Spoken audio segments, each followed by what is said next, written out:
챕터 8의 그 9장 전에 8의 중간입니다. 원하는 일자리를 얻는 법이라고 소제목이 들어가 있어요. 누구나 자신에게 가장 잘 맞는 일을 하고 싶을 것이다. 원하는 일자리니까 사업은 아니잖아요. 어떤 사장 밑에서 내가 그 월급을 받고 아니면 인센티브를 받고 내가 하고 싶은 일들을 보수를 받고 선택하는 게 잡이지 않습니까? 기왕이면 할 때 내가 정말 좋아하는 거라면 좋겠죠. 화가는 그리기를 좋아하고 공예가는 손으로 작업하는 일을 좋아하며 작가는 글쓰기를 좋아한다. 이에 비해 뚜렷한 재능이 다소 적은 사람은 특정 산업 분야에서 일하려고 할 것이다. 미국의 좋은 점은 다양한 분야에 온갖 직업이 있다는 것이다. 없는 게 없겠죠. 예. 그럼 가보겠습니다. 어떻게 원하는 일자리를 얻는지, 어떤 일을 바라는지 확실히 정한다. 일단은 내가 어떤 분야를 세그먼트를 정해야겠죠. 그런 종류의 직업이 존재하지 않는다면 스스로 만들면 된다. 왜냐하면 어떠한 포지션으로 누구를 뽑을지는 오너도 잘 모를 수 있으니까 내가 원한다 그러면 이런 부분으로 나는 일하겠습니다라고 해서 거꾸로 역으로 제안할 수도 있겠다는 얘기죠. 함께 일하고 싶은 사람 혹은 회사를 고른다. 가고 싶은 회사의 정책, 비전, 상사의 개인적 성향, 승진 기회 등을 조사한다. 사실상 이걸 어떻게 다 조사합니까? 그렇죠? 자신이 어떤 사람인지부터 재능, 능력 등을 분석해보고 자신이 회사에 무엇을 제공할 수 있는지 살펴본다.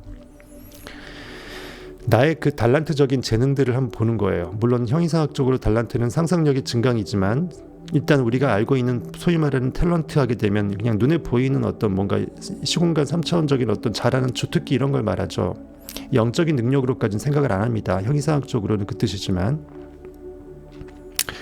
자신이 회사에서 제공할 수 있는 이점, 능력, 발전 상황, 아이디어를 전달할 수 있는 구체적인 방법과 수단을 고안한다. 쉽게 말해서 최대한 어필하는 거예요. 왜냐하면 돈줄은 사장이 쥐고 있으니까 직급이든 그 월급 액수든 결국 내가 얼마만큼 인정을 받느냐 이 게임이니까 최대한 어필거리를 찾는 것입니다. 일자리에 신경 쓰지 말라. 제가 일할 자리가 있을까요? 같은 평범한 말은 머릿속에서 지워라. 그런 부정적인 생각은 현실을 낳기 때문이죠. 자신이 제공할 수 있는 그 노무에만 집중하라. 머릿속에 계획이 떠올랐다면 종이에 깔끔하고 상세하게 옮겨 적어라. 좀 찬양했다고 갑자기 목이 잠기네.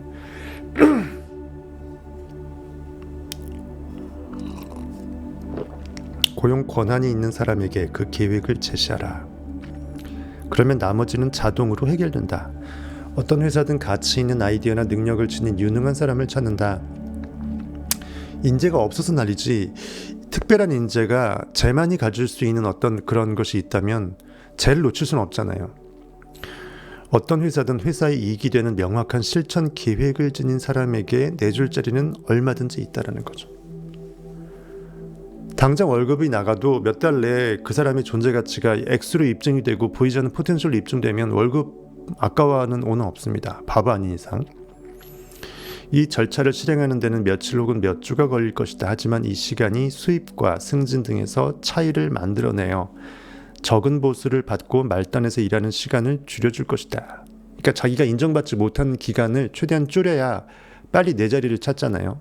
그리고 이 회사가 또는 이 분야가 내가 하고자 하는 그것이 맞는지 내가 일단 먼저 빨리 모니터링할 수 있다는 거죠. 여기에는 많은 이점이 있다. 그중 하나는 목표에 도달하는데 1에서 5년의 시간을 절약해 준다는 점이다. 이제 막 구직을 시작했든 한창 구직을 하고 있든지 간에 신중하고 목표 지향적인 계획이 성공 사다리에서 절반을 건너뛰게 해줄 것이다. 자신의 궁극적인 어떤 좋아하는 성향이나 인생 철학이 있잖아요. 그것에 이제 비례해서 방향성을 설정해서 또 내가 잘 알고 당장 어필할 수 있는 것들을 찾아서 뭔가 포지셔닝을 하는 거죠. 새로운 마케팅 서비스 방식, 자신의 노동력을 시장에 내놓은 사람이라면 고용주와 근로자 사이의 관계가 변화했음을 알아야 한다. 미래의 관계는 사장, 직원, 소비자로 구성된 어쩌면 그 서로 간에 협업하는 느낌의 파트너십에 가깝다. 왜냐하면 서로 좋은 거죠. 어차피 소비자는 물건이 필요하고 사장은 그 물건이 무엇인지를 알고 그것에 맞게끔 적절하게 서비스 재화로 뿌려주길 원하고 거기서 직원은 어떤 서로 간의 어떤 브릿지 역할이죠. 그 좋은 아이템이나 서비스가 제대로 소비자한테 연결되고 또 돈의 자금의 흐름이 다시 또 리월드로 보상이 될 수 있도록 하는 그런 시스템, 어떤 그 브릿지 역할을 하는 거죠. 결국은 삼각관계로 사장과 직원과 소비자는 결국은 서로가 윈윈할 수밖에 없는 것입니다.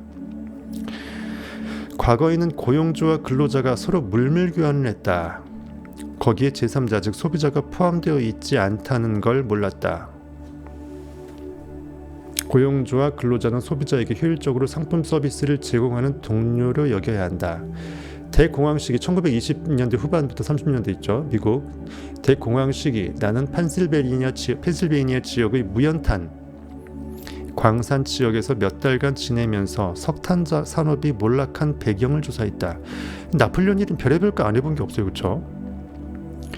광산촌에도 가서 조사를 한 거예요. 우리나라로 말하면 태백 같은데 석탄업자들과 조합들은 노동자들과 힘든 협상을 벌였다. 그 협상은 석탄 가격에 반영되어 소비자들에게도 전가되었다. 당연하죠. 인건비가 석탄은 대부분이잖아요. 생명수당이라든지 여러 가지 리스크들.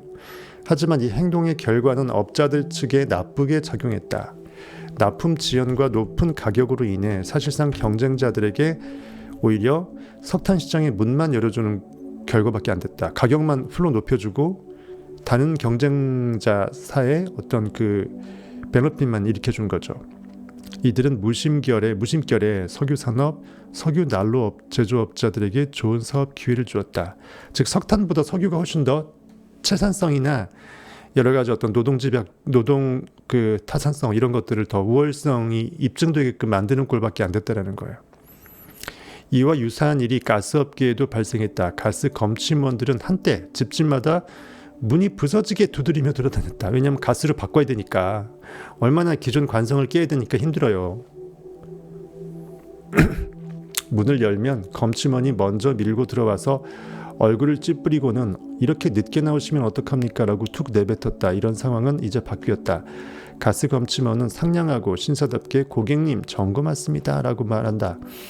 하지만 고객들이 무례한 가스 검침원을 싫어한다는 점을 가스 회사가 깨닫기 전에 결국 가스 검침이 사실상 서비스업이라는 거죠.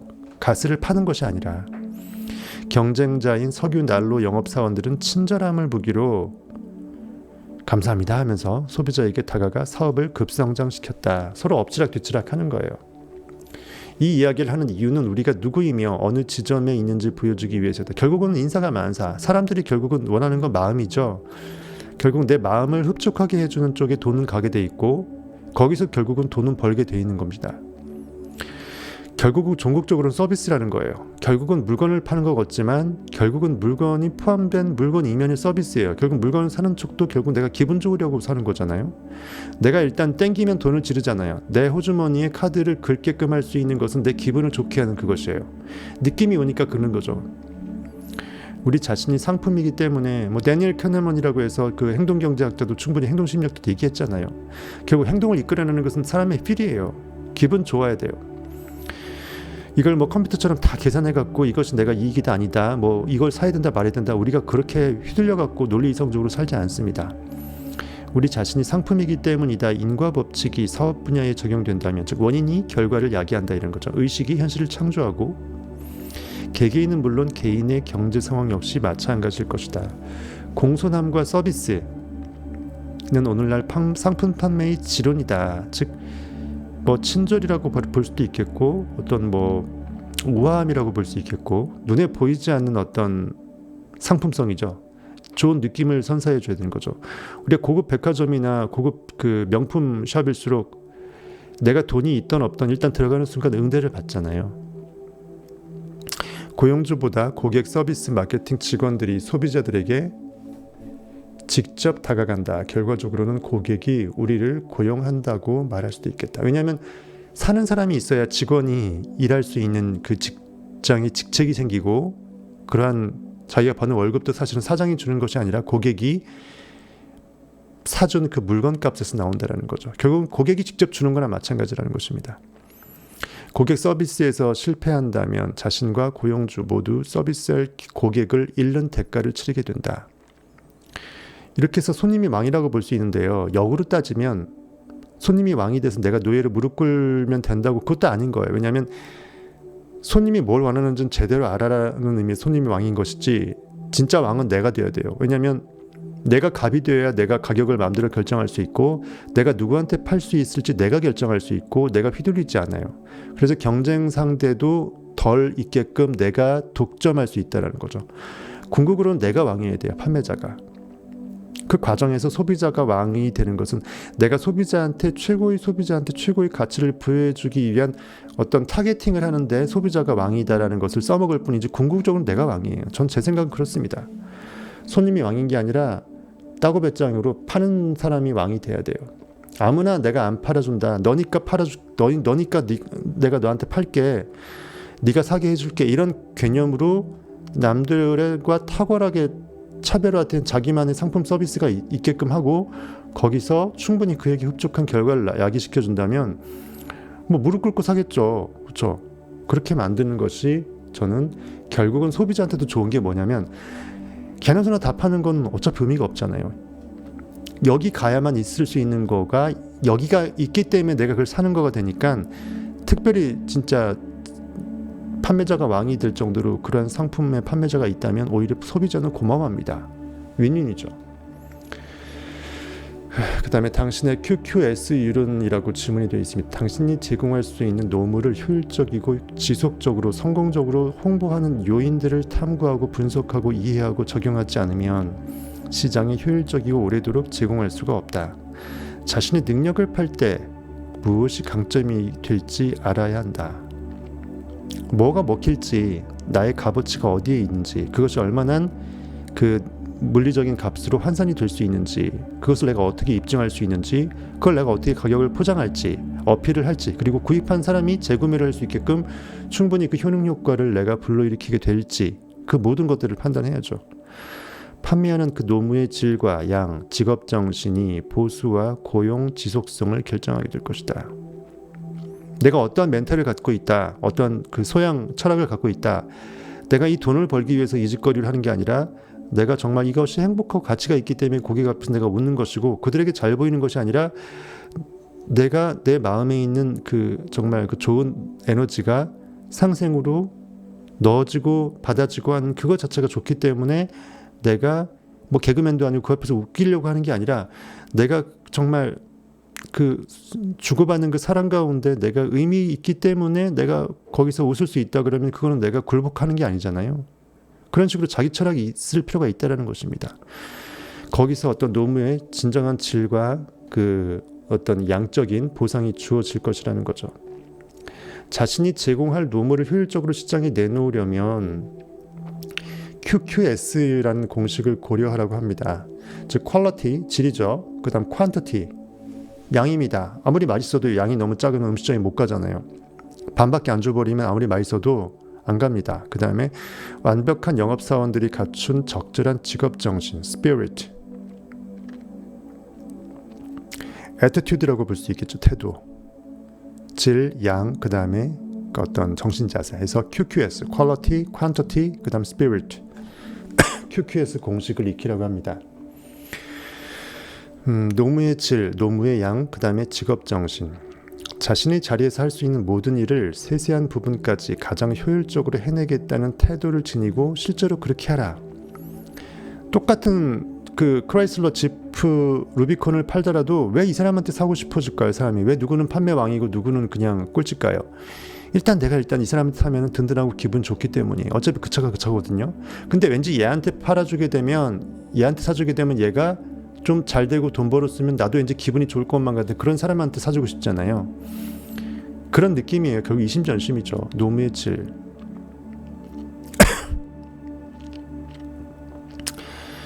언제든 자신이 할 수 있는 일을 하는 습관을 들여라. 양적으로 많은 노무를 제공하고 경험을 통해 기술을 최대한 갈고 닦아야 한다. 이를 습관하라. 어느 정도의 양도 필요하겠죠. 그 다음에 직업정신, 합의하고 협력적으로 일하는 습관을 들여라. 서로 콜라보하는 거죠. 서로 간의 조화를 이제 기하고, 그렇죠?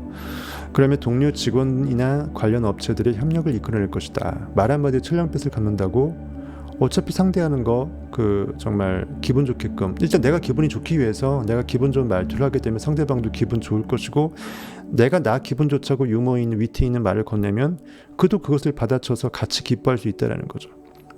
이것은 결국 돈이 드는 것이 아니고 나의 가치를 굉장히 극대화시킬 수 있는 것입니다. 결국 인사가 만사이고 결국은 사람의 매력이 전부예요. 사람의 매력이 그 사람의 마력이에요. 그 사람이 끌어당기는 매그네틱 필드 에너지, 양자장의 에너지의 필드의 양이에요. 그래서 마력이 있는 것은요, 매력이 있는 것은요, 그 무엇보다도 우선합니다. 제 생각이에요. 노무의 양과 질이 적절한 수준이어서는 시장에서 통할 수 없으며 보수와 고용 지속성의 결정적인 요인은 직업정신이다. 결국은 직업정신이 상당히 중요하다. 앤드류 카네기, 철강왕 있죠. 미국의 철강 산업에 완벽하게 선구자 역할을 해서 끌어 모았던 그 사람. 실로 자기는 철강의 철저도 몰랐지만 어차피 이 사업을 하겠다라고 정했고, 이 철강 사업을 하는데 필요한 모든 맨파워라든지 전문가들이 다 우르르 모여서 앤드류 카네기가 돈 벌게끔 도와줬어요. 그 정도로 사람의 마음을 잘 사는 사람이었다라는 거죠. 시대를 잘 관통해서 보고요. 앤드류 카네기 역시 일자리 시장에서 이 점을 강조했다고 합니다. 협력 정신을 지니고 일하지 않으면, 즉 나 혼자만 잘 살겠다라고 해서 독불장군 해버리면 다 무시당하는 거죠. 제 아무리 양적, 질적으로 효율적으로 일한다 해도 누구와도 관계를 유지할 수 없다고 강조했다. 그리고 이 기준에 들어맞는 사람들에게 막대한 부를 거머쥐게 해줌으로써, 즉 나하고 같이 뭔가 해야지 서로 간의 윈윈거리가 더 파생될 때 뭔가 똑범을 떨어지지 않을까 싶어갖고 내 주위에 사람이 모여있을 수밖에 없고 고급 정보가 나한테 올 수밖에 없다라는 거예요. 좋은 고급 정보가 어느 부동산 복도방한테 가게 되면 그냥 먹고 떨어져 버리는데, 이쪽으로 오게 되면 수익의 어떤 10분의 1을 주더라, 5분의 1을 주더라, 그러면 어디로 가겠어요? 당연한 거예요. 조금 더 적게 먹고 크게 파이를 키운다면 그게 더 윈이라는 거죠. 자신이 자질에 높은 가치를 부여하고 있음을 보였다. 협력하지 못하는 사람은 협력하는 사람에게 자리를 뺏기게 된다는 거죠. 나 1 먹고 너도 0.5 먹으면 1.5가 플러스 되는데, 나 혼자 다 먹겠다고 1.1을 내가 혼자 더 먹어버리면 0.2만큼 더 먹는 것 같지만 그 건수가 줄어버리고 사람을 얻는 기회를 잃어버리잖아요. 차라리 내가 조금 적게 먹고 사람을 얻게 되면 그 사람이 결국은 나의 영원한 어떤 자산이 될 수 있다는 거죠.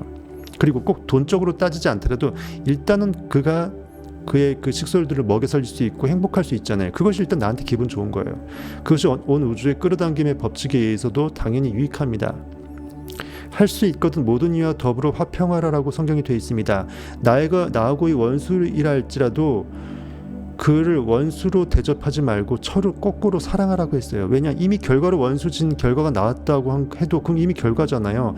계속 그것에 반응해서 저놈 죽일 놈 해버리게 되면 나만 손해라는 거예요. 온 우주에 나의 그 사랑과 반대의 증오의 마음만 불태워서 내 안인 하나님은 사랑이시죠. God is love예요. 근데 하나님을 죽이는 행동이에요. 즉 내가 사랑의 에너지가 점점 이제 약화돼 갖고 내 온 우주의 그 부의 기운만 줄어드는 결과가 돼요. 일단 내 삶도 이제 정말 불행해지고요.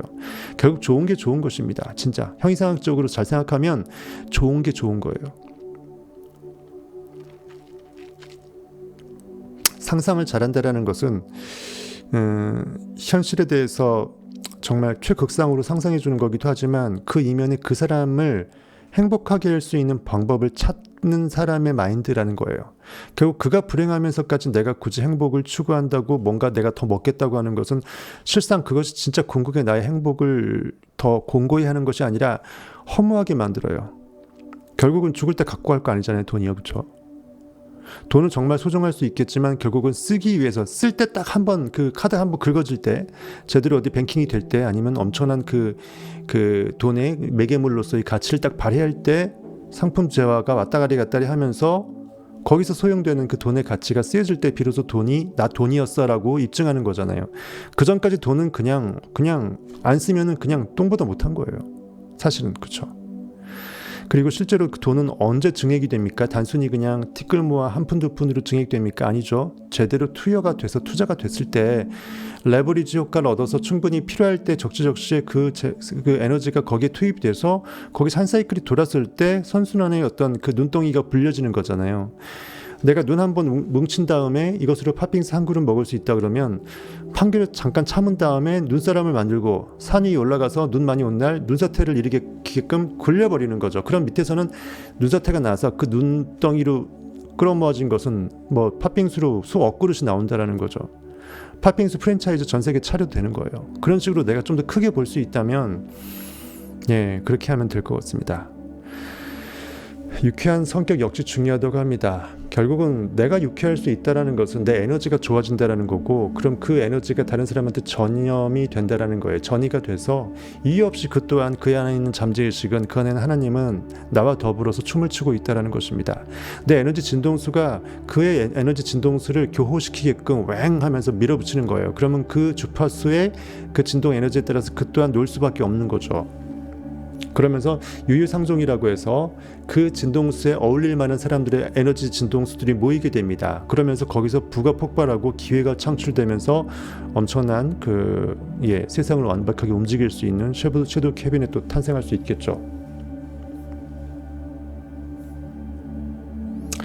사람들을 기쁘게 할 줄 알고 협력 정신을 발휘한다면, 꼭 개그맨처럼 막 정말 직업 정신으로 내가 진짜 무릎 꿇어가면서 기쁘게 하라는 게 아니고, 내 자존감까지 잃어버리라는 게 아니고, 어차피 내가 행복하고 기쁘기 위해서 내가 행복하고 기쁨에 관련된 좋은 멘트나 표정이나 그런 것이 나가게 되면 일단 내가 먼저 좋잖아요. 그것으로 된 거예요.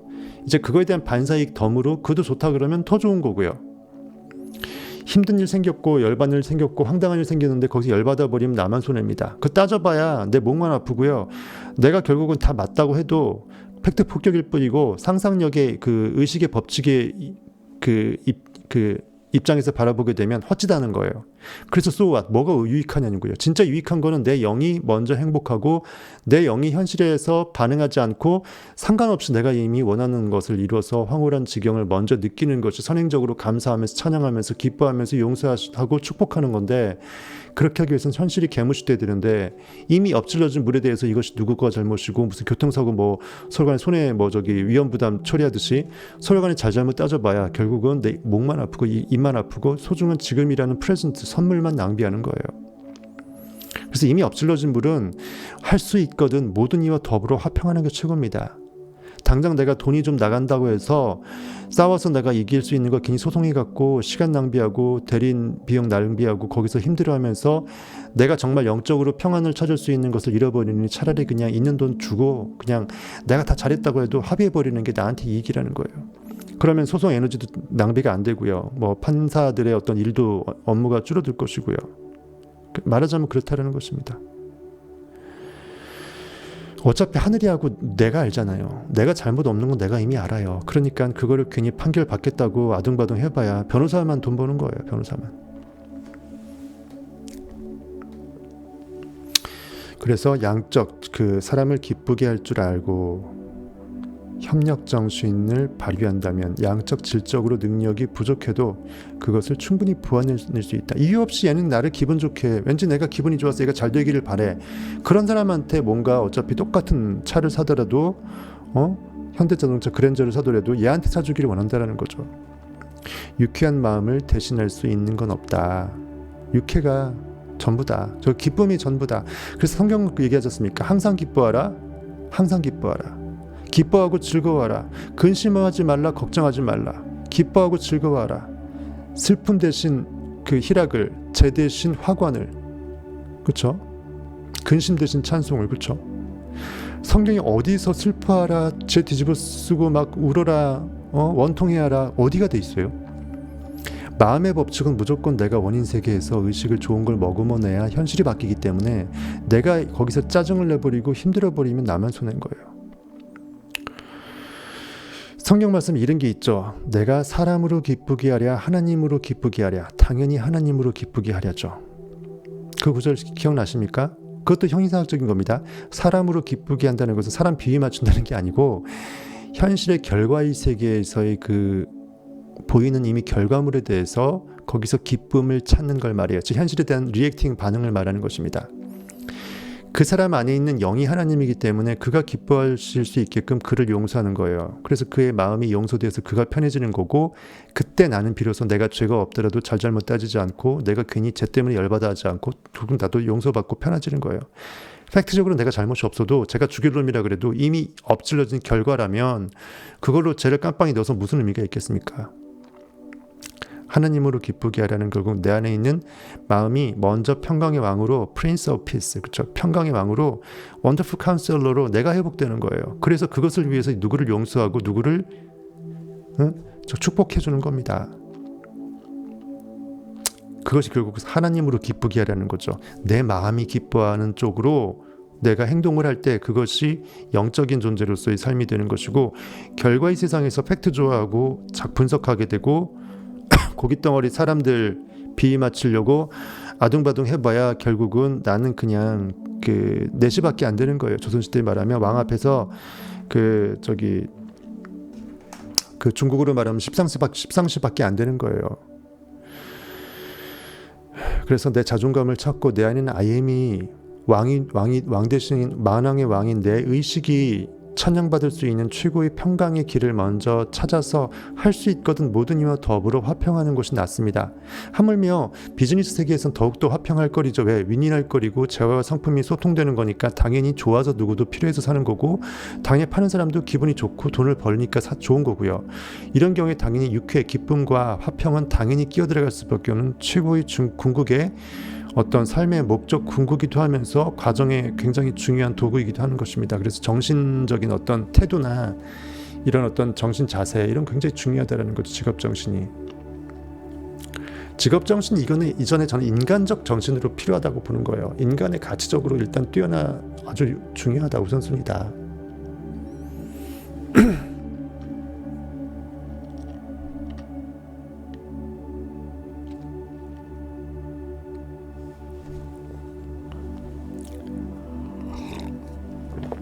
그 다음에 노동력의 자본 가치 보겠습니다. 노동력이 얼마나 그 자본적으로 가치가 있는지. 자신의 노동력을 팔아 돈을 번다면 상인이 물건을 파는 일과 같다. 따라서 상인과 같은 행동 원리를 따라야 한다. 이 점을 짚고 넘어가는 이유는 자신의 노동력을 팔아 돈을 벌면서도 자신은 상인이 아니라고, 나는 눈에 보이는 물건을 가판대 위에 올려놓고 파는 상인이 아니라고 여기는 이러한 바보 같은 우를 범하기 때문이라고 합니다. 이제 원하는 것을 쟁취하던 시대에서 베푸는 시대로 바뀌었다. 지적인 능력의 실제 자본 가치는 노동력을 팔아 얻을 수 있는 수익의 양으로 결정된다. 그게 아닌 것 같은데. 지력이 뭔 뜻으로 지력을 한 거지? 한자가 아니니까. 이는 특정 이율로 잘못 번역될 수도 있어요. 특정 이율로 은행에서 빌릴 수 있는 금액, 즉 자본의 양으로 추산해 볼 수 있다. 지력에는 돈 이상의 가치가 있다. 지력이 돈만큼의 가치가 있다면 최소한 은행 대출 이율에 따라 지력을 빌려주어야 할 것이다. 이 말은 우리의 연간 수입을 은행의 연간 대출 이자에 비할 수 있다는 말이다. 지력의 자본 가치를 산정해 보고 싶으면 다음의 공식을 이용할 수 있다. 100이라는 것을 현재 은행 대출 이율로 나누고 그 값에 당신의 연간 수입을 곱하라. 이를테면 현재 이율이 5%이고 연간 수입이 5만 달러라고 하자. 그러면 100을 5%로 나누고, 즉 5%로 나누고 그 값에 5만 달러를 곱한다. 그 합은 100만 달러가 될 것이다. 따라서 은행 이율 5%로 당신의 자본인 어떤 지력을 빌려준다면 그 지력의 가치는 100만 달러가 된다. 그렇게 어렵게 해놨나 모르겠네요. 괜찮은 지력은 효율적으로 시장에 내놓는다면 상품보다 훨씬 바람직한 자본이 된다. 지력은 불경기로 인해 가치가 하락하지도 않으며 누군가 훔쳐갈 수도 없고, 그러니까 눈에 보이지 않는 지적인 능력이나 인간이 갖고 있는 노동 능력을 포함해서 표현한 용어 같아요. 일상 용어가 아니니까. 소모되지도 않은 자본이기 때문이다. 게다가 사업을 할 때도 투입하는 자본의 유능한 지력, 결국 인간의 능력이죠. 상상력도 포함한 겁니다. 사실은 그게 전부죠. 지력을 결합시키지 못하면 못하면 안 하면, 이렇게 진짜 오탈자 엄청 많네요. 지력을 결합시키지 못하면 그 돈은 모래만큼이나 가치가 없다. 미스프린트입니다. 결합시키지 못하면 않으면, 이 말이 안 되죠. 결합시키지 못하면. 실패의 31가지 원인으로 특별히 나폴레온 힐이 31가지 이러면 무조건 실패한다고 해서 콕 집어놓은 게 있어요. 인생의 가장 큰 비극은 진심으로 애썼지만 실패하는 일이다. 제일 열받는 거죠.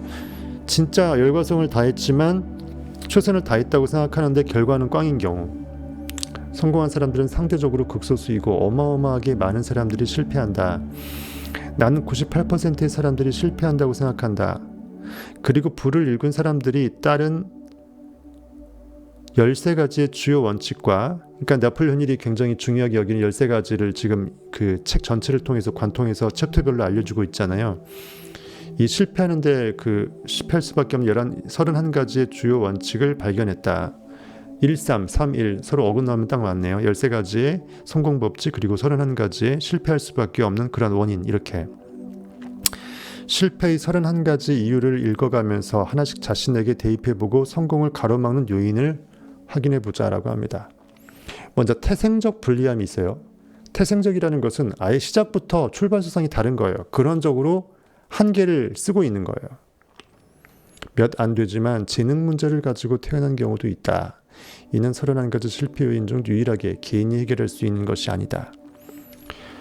내 생각에 이 약점을 보완할 방법은 하나뿐이다. 바로 조력 집단의 도움을 받는 것이다. 타고난 머리가 한계가 있다 그러면 물론 상상력에 의해서 영적으로 깨어나면 IQ 당연히 좋아집니다. 성경에서 무식한 베드로가 천재처럼 설교 잘했어요. 하지만 이것은 고깃덩어리 책이기 때문에 한계를 염두에 두고 지나가시면 됩니다. 즉 내가 정말 필요한 머리가 딸리면 머리가 좋은 사람이 나를 도울 수 있게끔 내 마음그릇을 키우면 돼요. 상상력을 키우면 됩니다.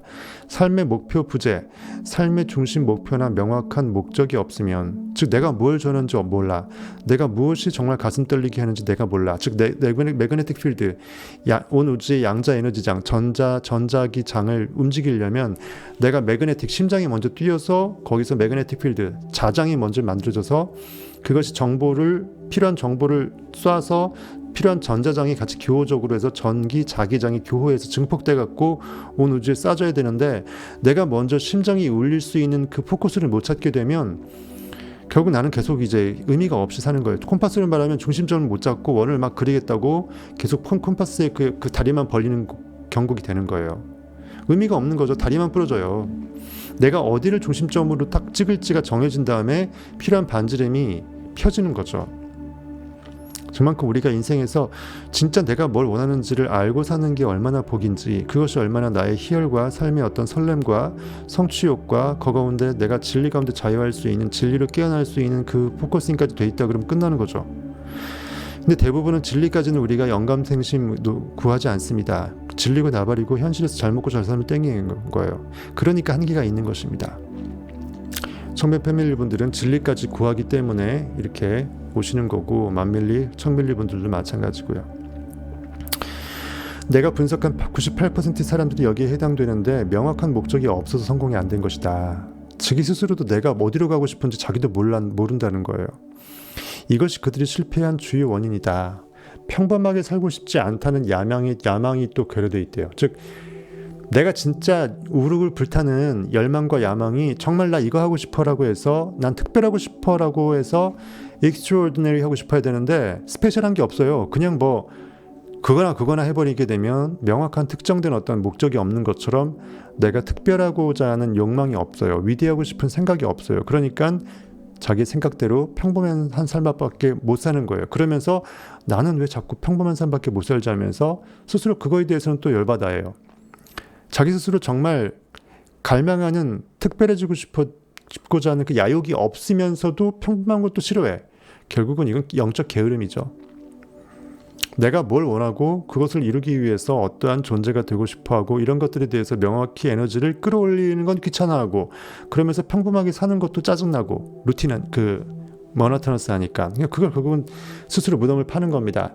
이거 아니면 저건 거예요. 정말 원하면 상상해서 달려가야 되고 끝판을 찍어야 되고, 내가 진짜 나를 잘 조사해봤는데 그럼에도 불구하고 내가 욕망이 없더라, 할 수 없다라는 거예요. 근데 문제는 그런 경우는 없어요. 내가 나를 숨기고 꽁꽁 묶어내서 나를 모른 차기 때문에 하나님이 나한테 선물 주고자 하는 욕망을 안 느끼려고 해서 나를 부인해서 내가 나를 모를 뿐이지, 내가 나를 스스로 발목을 잡아서 나를 대적하기 때문에 나의 원수가 되기 때문에 스스로 사탄 노릇을 하기 때문에 하나님이 나한테 욕망을 선물로 줄 수 없을 뿐이에요.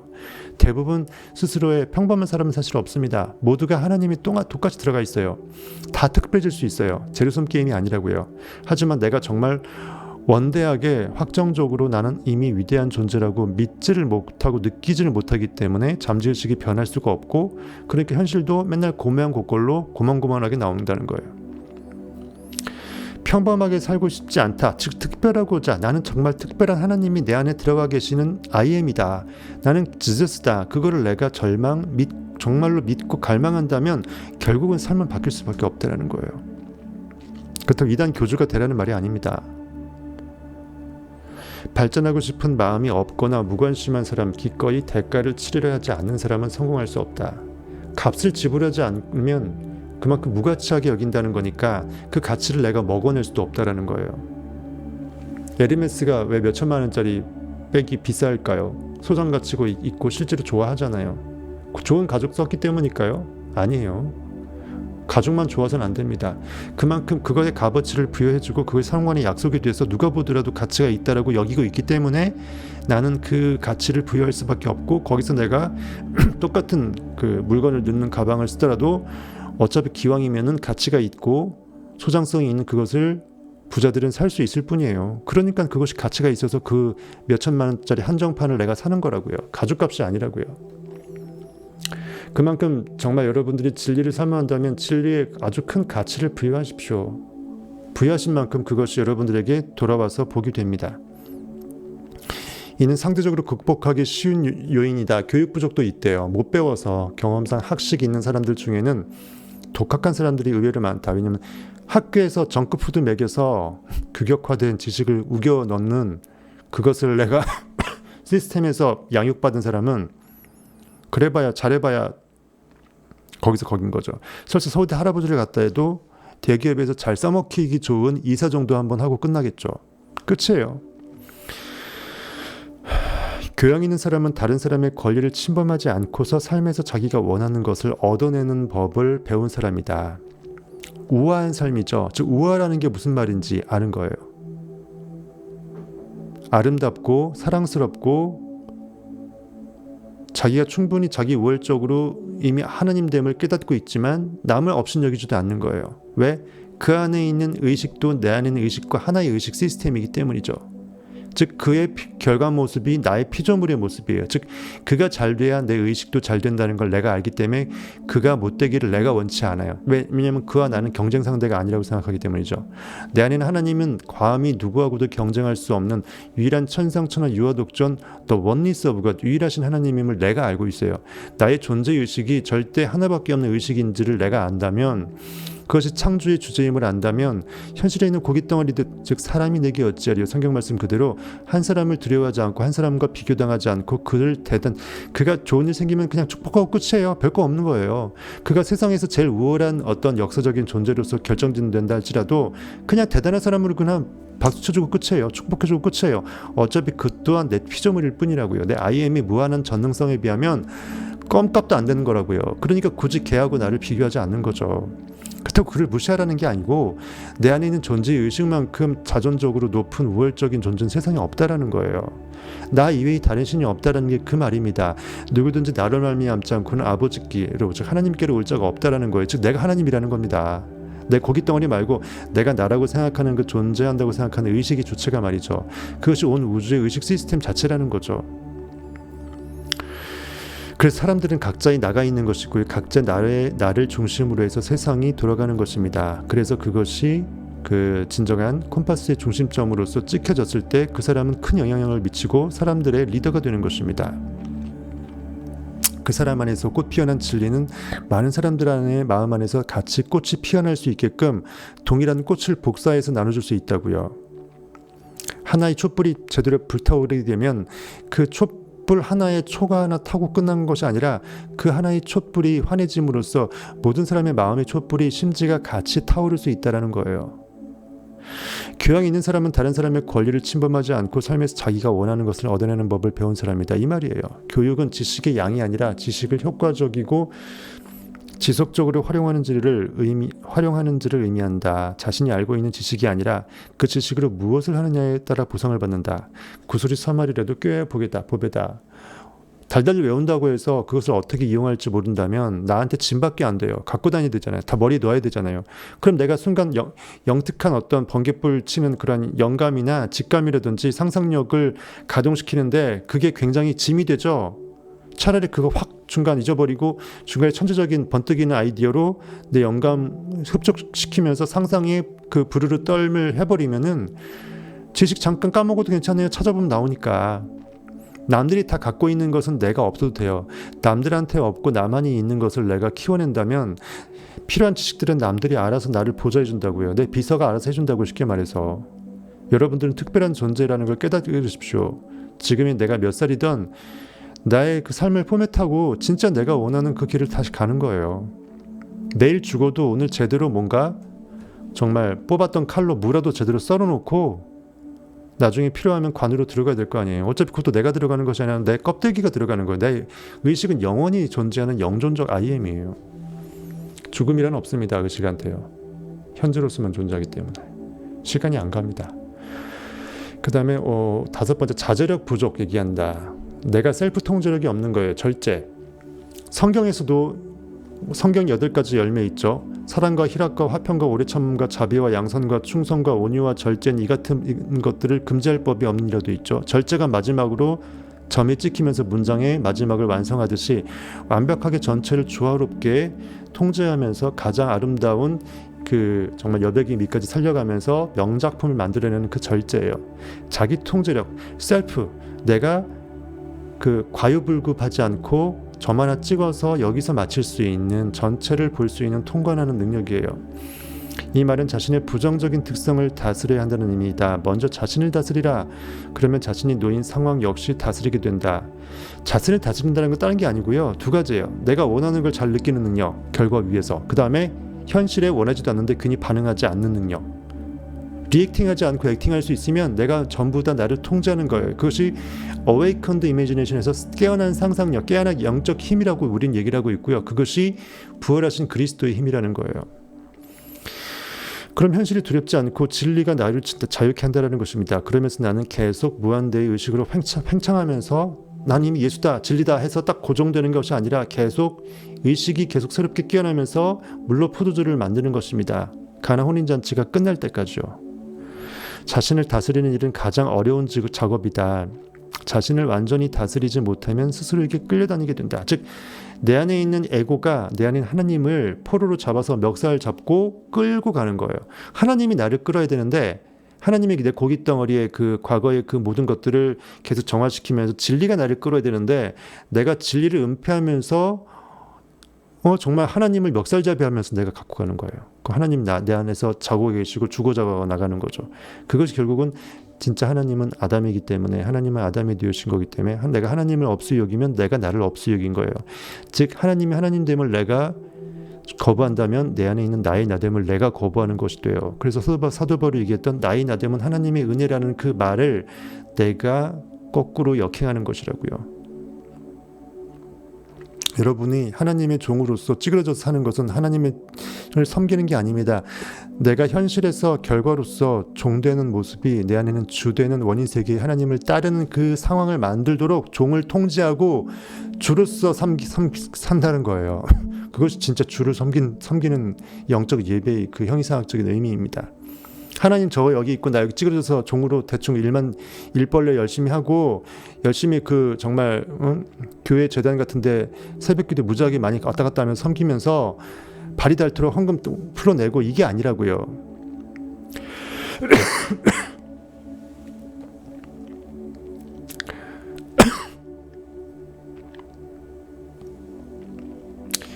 즉 제가 항상 명언으로 내뱉었던 나를 대적하는 자는 나의 원수고 나의 사탄이다. 사탄은 외부에 있지 않다. 적은 외부에 있지 않더라. 나 자신이 나의 적이었더라. 내가 내 발목을 잡고 내 안에는 하나님이 가고자 하는 길을 욕망을 내가 추종하고 따르지 못하고 순종하지 못하면 내가 하나님을 죽이고 나를 죽이는 것이라는 거죠. 스스로 나를 따르지 않는 자는 나를 대적하는 자입니다. 그것을 말하는 것이에요. 이것이 결국 셀프 통제력도 그것의 한 맥락입니다.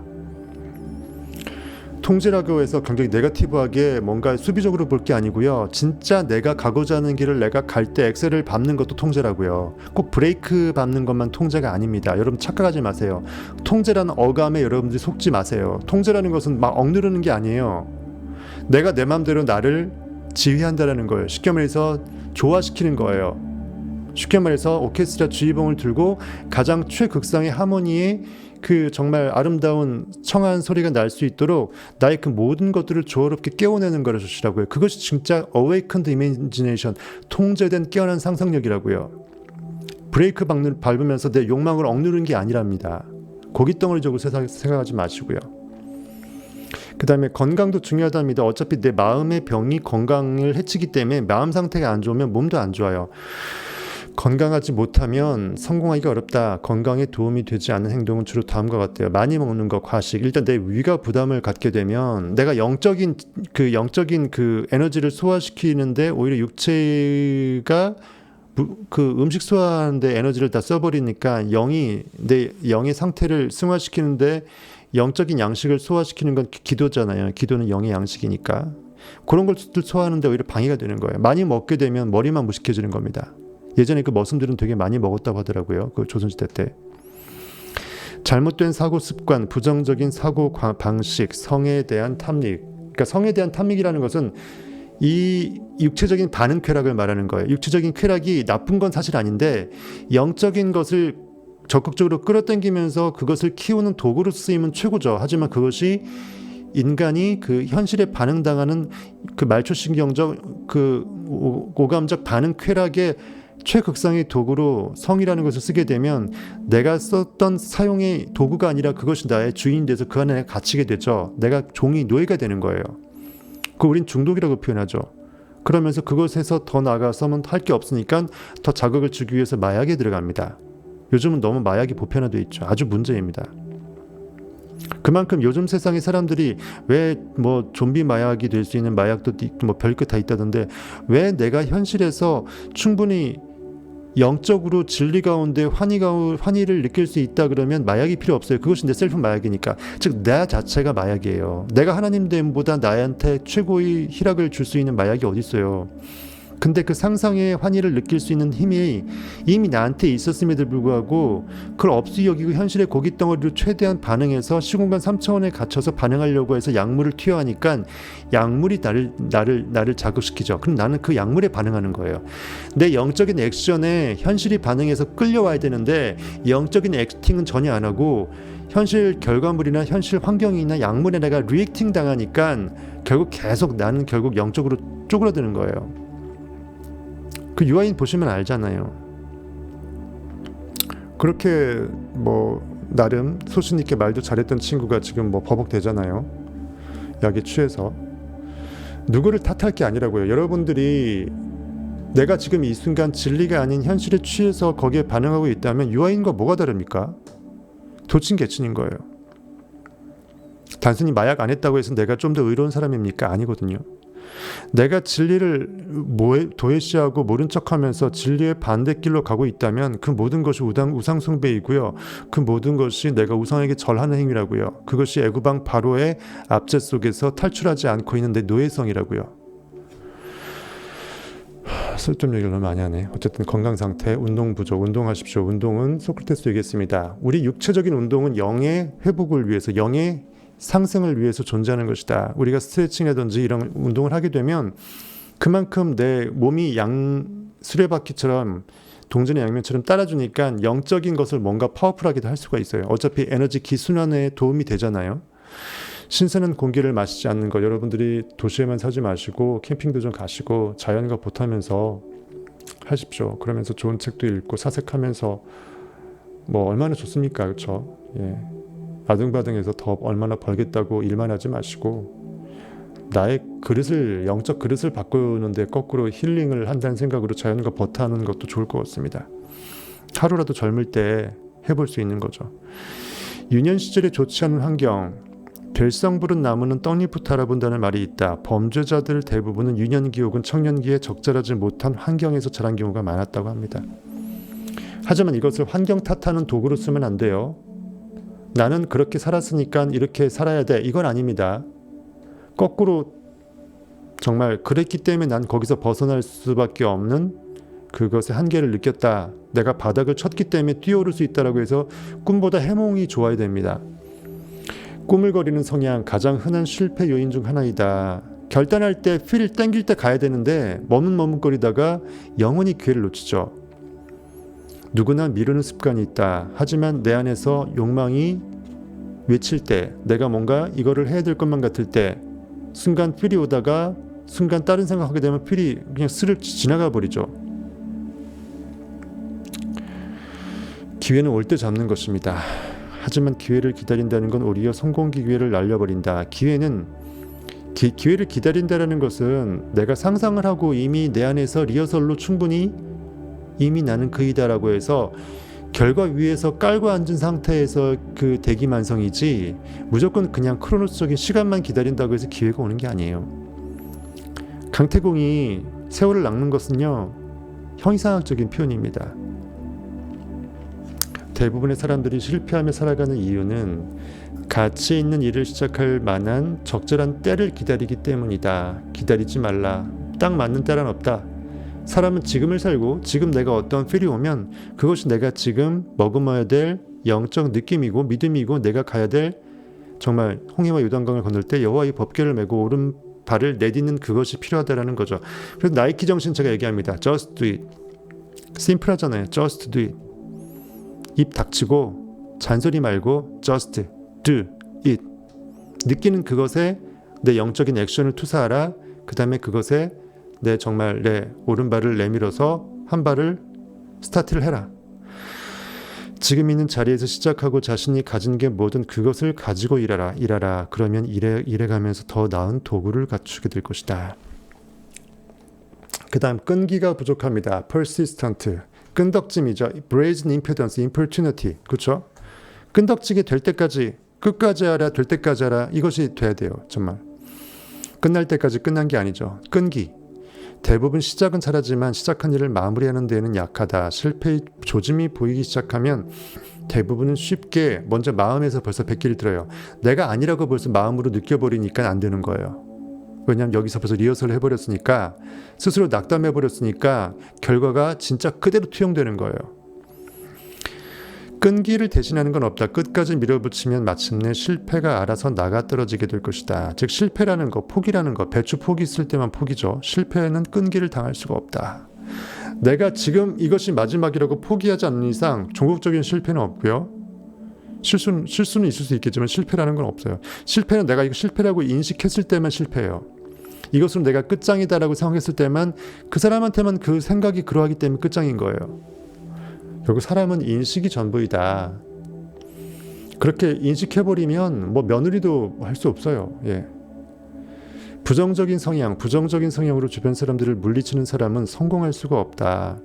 그러니까 남을 험담하거나 해코지하거나 뭐 정치인들도 막 그렇게 하잖아요. 서로 간에 이제 치고받는 싸움. 결국은 칼을 들고 서로 찌르기 하게 되면 윈윈이 안 되는 거잖아요. 하나님의 상상력에 의해 법칙으로 하면은 오른편에 나를 쓰는 것이 아니라 그 좌로 날선 칼을 내가 쓰임 당해서 내 할복 자살하는 거예요. 성공은 힘을 적용하는 데서 오며 그 힘은 조력자들과 함께 노력하는 것을 통해 획득된다. 부정적인 성향은 협력을 끌어낼 수 없다. 어차피 그 길을 갈 거라면 이것이 땡긴다면 굳이 땡기는데 부정적으로 그냥 여기면서 굳이 이렇게 엑셀과 브레이크를 같이 밟을 필요 없다라는 거예요. 어차피 갈 거면 엑셀을 풀로 밟아서 최대한 느끼면서 최대한 그것이 맞다고 생각해서 가야지 왜 엑셀을 밟을 거면서 밟고 있는 와중에 브레이크를 또 동시에 밟냐고요. 그러면 가란 말입니까? 서란 말입니까? 내가 결국 나를 막는 거예요. 그래서 브레이크를 떼야죠. 과감하게 그냥 엑셀 지르고 그냥 스타트 해야죠. 결국 나를 막는 거, 나를 스스로 브레이킹하는 것은 내 엑셀의 능력을 내 스스로 죽이는 거예요. 그러지 마야 됩니다. 그 다음 성적인 충동을 자제하지 못함. 아까 비슷하죠. 내가 결국 나를 통제한다는 것은 현실에 너무 반응당하는 것에 내 의식의 생명력의 상상력을 통으로 줘버리는 거예요. 그것이 이제 가장 우리가 그 디스펜자도 얘기했던 그 하복부부터 식욕, 성욕, 그 다음에 권력욕이었잖아요. 에너지 센터 하복부까지, 배꼽 있는 부분까지 하나, 둘, 셋이었잖아요. 그거세요. 현실 가장 반응당하기 좋은 게 먹는 거, 성욕, 그 다음에 어깨에 힘주는 권력욕이에요. 내 영이 힘이 완벽하게 하느님이라고 생각하는 사람들은 나 힘 있다라고 자랑할 필요가 없어져요. 왜냐하면 소문 없는 그 투명 인간이 이라는 걸 내가 알기 때문에 누가 내 앞에 와도 나한테 감히, 누구나 정말 사람이 감히 하나님 앞에 무릎 꿇을 수밖에 없듯이 다 나한테 무릎 꿇을 수밖에 없다고 생각하는 사람은 굳이 사람 앞에서 내가 너보다 위다라는 그걸 뭐 눈에 힘을 준다든지 뭐 나 카리스마 있어, 칼 이빠이야, 그럴 필요가 없다라는 거예요. 그냥 내 마음의 생각이 이미 최고라고 느낀 사람은 남과 비교 자체를 할 필요가 없게 되기 때문에 무한대는 유한한 수하고 비교가 안 돼요. 내가 무한대면 제가 잘나봐야 사람이야. 내 피조물이라고요. 그럼 걔는 유한한 수고 걔가 억만이라 해도 뭐 수백조라 해도 나는 무한이잖아. 나보다 걔는 0으로 수렴이 돼요. 무한대에 비하면 아무리 큰 수라도 유한한 수는 제로의 수렴이 될 뿐이에요. 게임이 안 돼요. 그러니까 남한테 이기기 위해서 어깨뽕 들어갈 필요가 없다라는 거예요. 진정한 자존감이 있는 사람만 진정한 겸손이라는 걸 할 수 있습니다. 겸손 겸양은 나 모자라요, 나 모자라요, 나 너보다 아래예요, 이게 아니라 굳이 내가 너 앞에서 나보다 나를 비교할 필요가 없게 되기 때문에 지극한 존엄성을 내가 알기 때문에 자연스럽게 나타날 수밖에 없는 뭔가 상대방에 대한 예의예요. 왜냐하면 그 안에 있는 하나님을 내가 귀히 여기는 거죠. 왜? 그 안에 있는 하나님이 나니까. 그렇죠? 즉 그의 겉모습이 나의 피조물이니까. 같은 말입니다. 영적으로 형이상학적으로 얘기하면 그렇단 말이에요. 우리는 그것을 도덕과 예의라고 표현하지만 영적으로는 그렇다는 것입니다.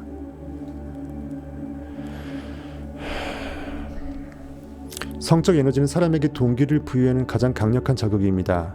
맞습니다. 성적인 에너지가 1부터 센터가 쭉 올라가서 나중에 영적 에너지로 끌어올려지잖아요.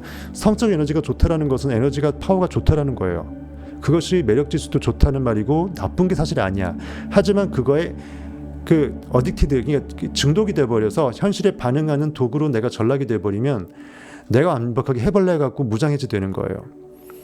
그래서 정말 그 성적 에너지를 영적 에너지를 끌어올려 갖고 무한 확장 전용시킬 수 있을 때 걔는 도사가 되는 거예요. 도를 닦은 거죠. 성을 억눌러서 도 닦는 게 아니고요. 거꾸로 그거를 더 증폭시켜서 도 닦는 것입니다. 꼭 그 행위를, 어느 사람은 그 행위를 통해서 도 닦는 사람도 있지만 어느 정도 단계가 되면 그 행위가 필요 없어지고 그것을 증폭시키는 방법을 터득한다고요. 그건 제가 뭐 까발라라든지 뭐 나중에 내가 할 때 그걸 같이 또 말씀하겠습니다. 가장 강력한 감정이다. 성적 충동만큼 강한 게 없다. 그래서 오죽했으면 기생 라합을 여리고 성벽 위에 침투시켜서 그 7바퀴 돌면서 계속 맴돌면서 맴도는 거잖아요. 계속 내가 성적인 에너지를 위로 극강으로 올리면서 여리고성을 도는 것입니다. 우리의 마음 상태가. 그래서 욕망의 목적 상태를 완벽하게 내 것으로 만드는데 성적인 에너지를 그렇게 끌어올리는 그러한 영적인 우리가 신이 돼야 된다는 거죠. 성적 충동을 다스리면 성 에너지를 다른 창조적인 일로 변환시킬 수 있다. 그러니까 우리가 잠재의식이 현재의식과 합일되는 걸 우리가 가나 혼인잔치처럼 혼인에 비유했잖아요. 남녀 둘이가 부모를 떠나서 둘이 하나가 되는 것이 창세기에 그대로 나와 있잖아요. 그것이 바로 이제 그 현재의식과 잠재의식이 합일되어서 현실에 분석하는 반응당하는 마음을 없애고 내가 욕망하는 목적 대상을 그대로 느껴서 믿음의 힘으로 잠재의식에 심어내는 그 아가서의 그 사랑스러운 연인을 찾아서 어머니 집으로 데리고 들어가는, 침실로 들어가는 그것을 그대로 빗댔잖아요. 그래서 이제 성스럽다, 홀리하다, 전 우주적인 홀리스티컬이 전 우주적이라는 뜻이잖아요. 온 우주에 나밖에 없으니까 꽉 차니까 환희할 수밖에 없고 황홀할 수밖에 없죠. 성적 흥분이 도가니에 들어갈 수밖에 없어요. 남녀가 규합하게 되면 온 우주가 하나로 느껴지죠. 내가 그 안에, 그가 내 안에. 그리고 온 우주에 우리 둘밖에 없죠. 우리 둘은 이미 하나가 돼 있죠. 눈에 뵈는 게 없죠. 그것이 바로 홍콩 간다라는 거잖아요. 속된 말로.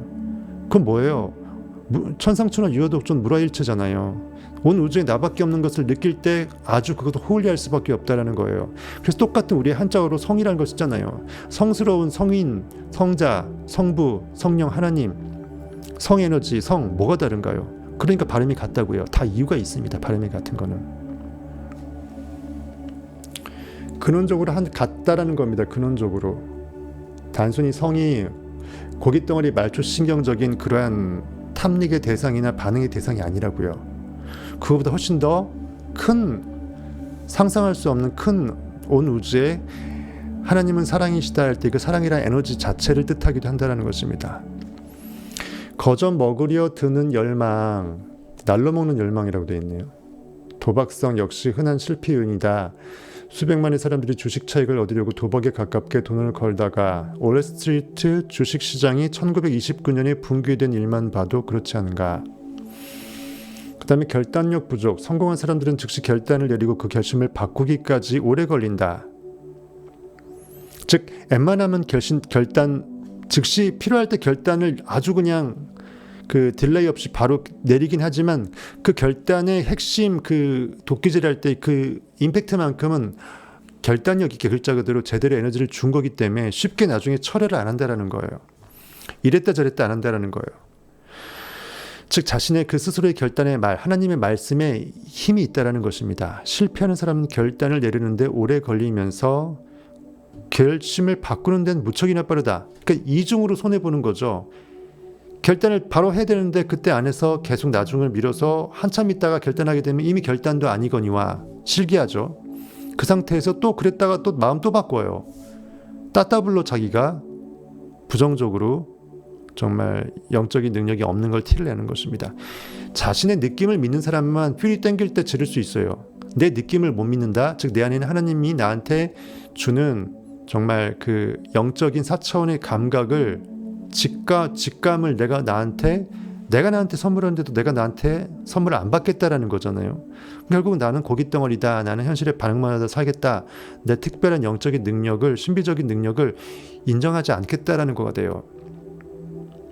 내 느낌을 내가 진짜 믿는 사람만 나의 필대로 움직입니다. 그리고 어떤 후회도 안 해요.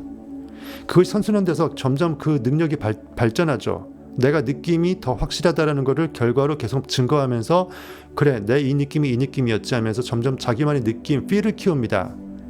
그러면서 자신의 어떤 영적인 상상력을 키우죠. 그러면서 진리 가운데 깨어나게 되면 진짜 진리가 되어버립니다. 소위 말해 도사가 되는 거죠.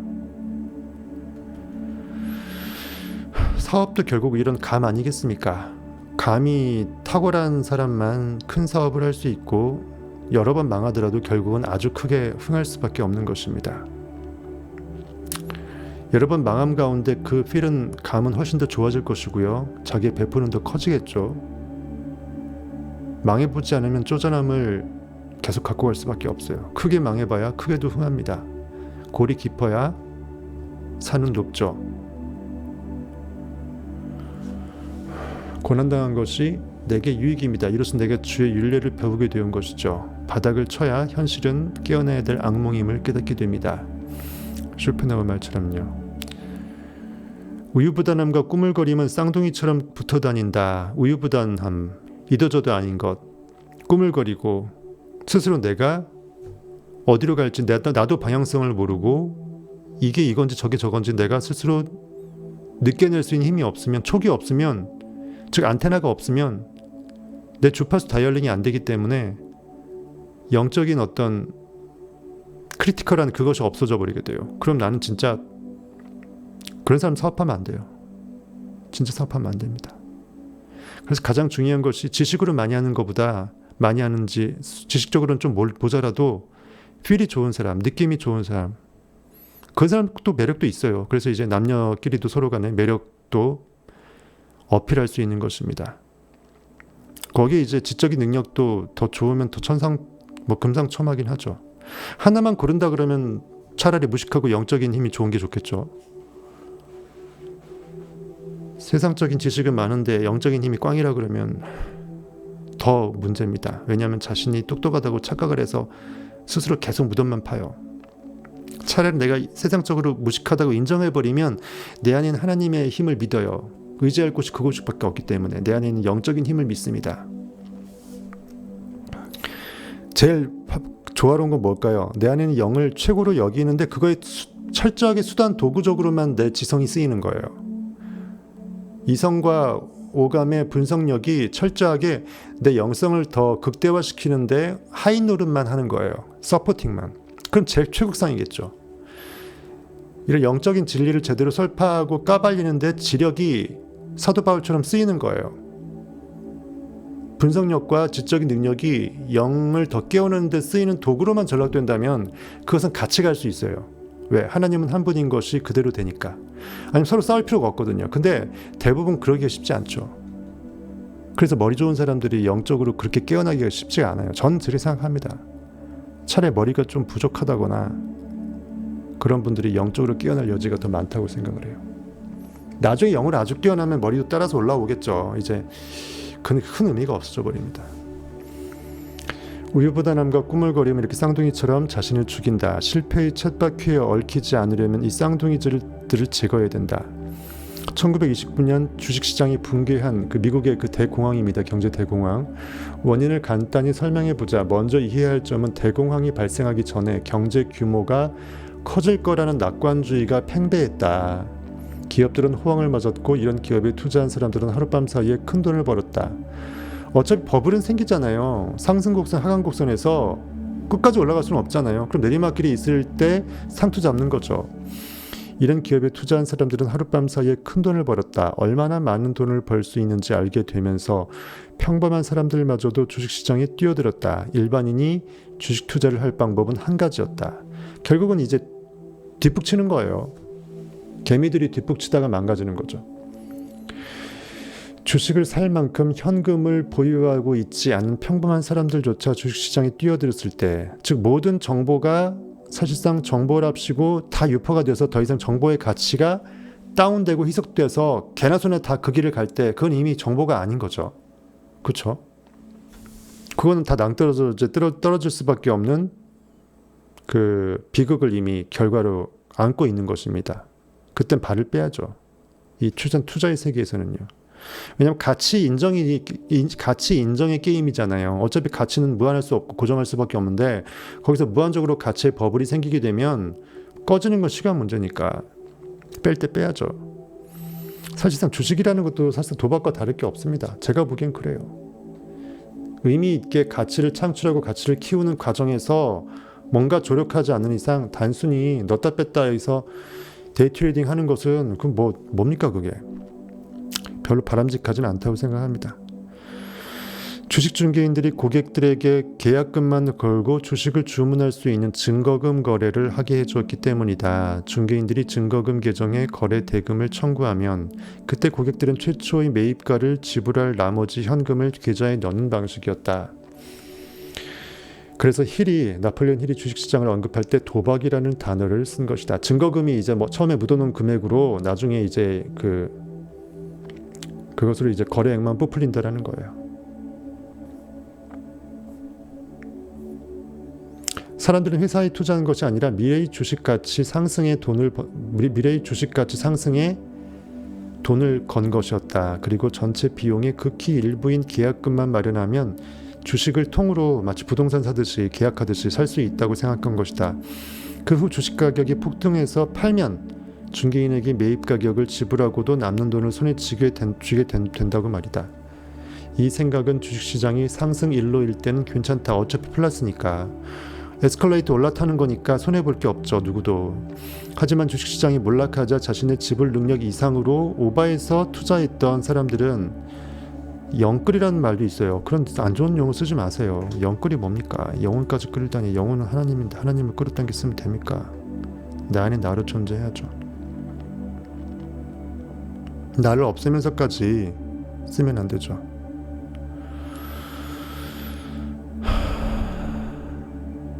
주식시장이 몰락하자 자신의 지불 능력 이상으로 투자했던 사람들은 그 돈을 메워야 했다. 1929년 주식시장이 폭락했을 때 수많은 보통 사람들이 나락으로 떨어진 이유는 이 때문이었다. 즉 자신이 가지고 있지도 않은 돈을 그중에 일부만 증거금으로 위탁을 하고 거래라는 도박을 한 것이다. 그 다음 두려움은 영적으로 굉장히 믿음의 반대죠. 믿음의 반대는 두려움하고 조급함이라고 제가 얘기했습니다.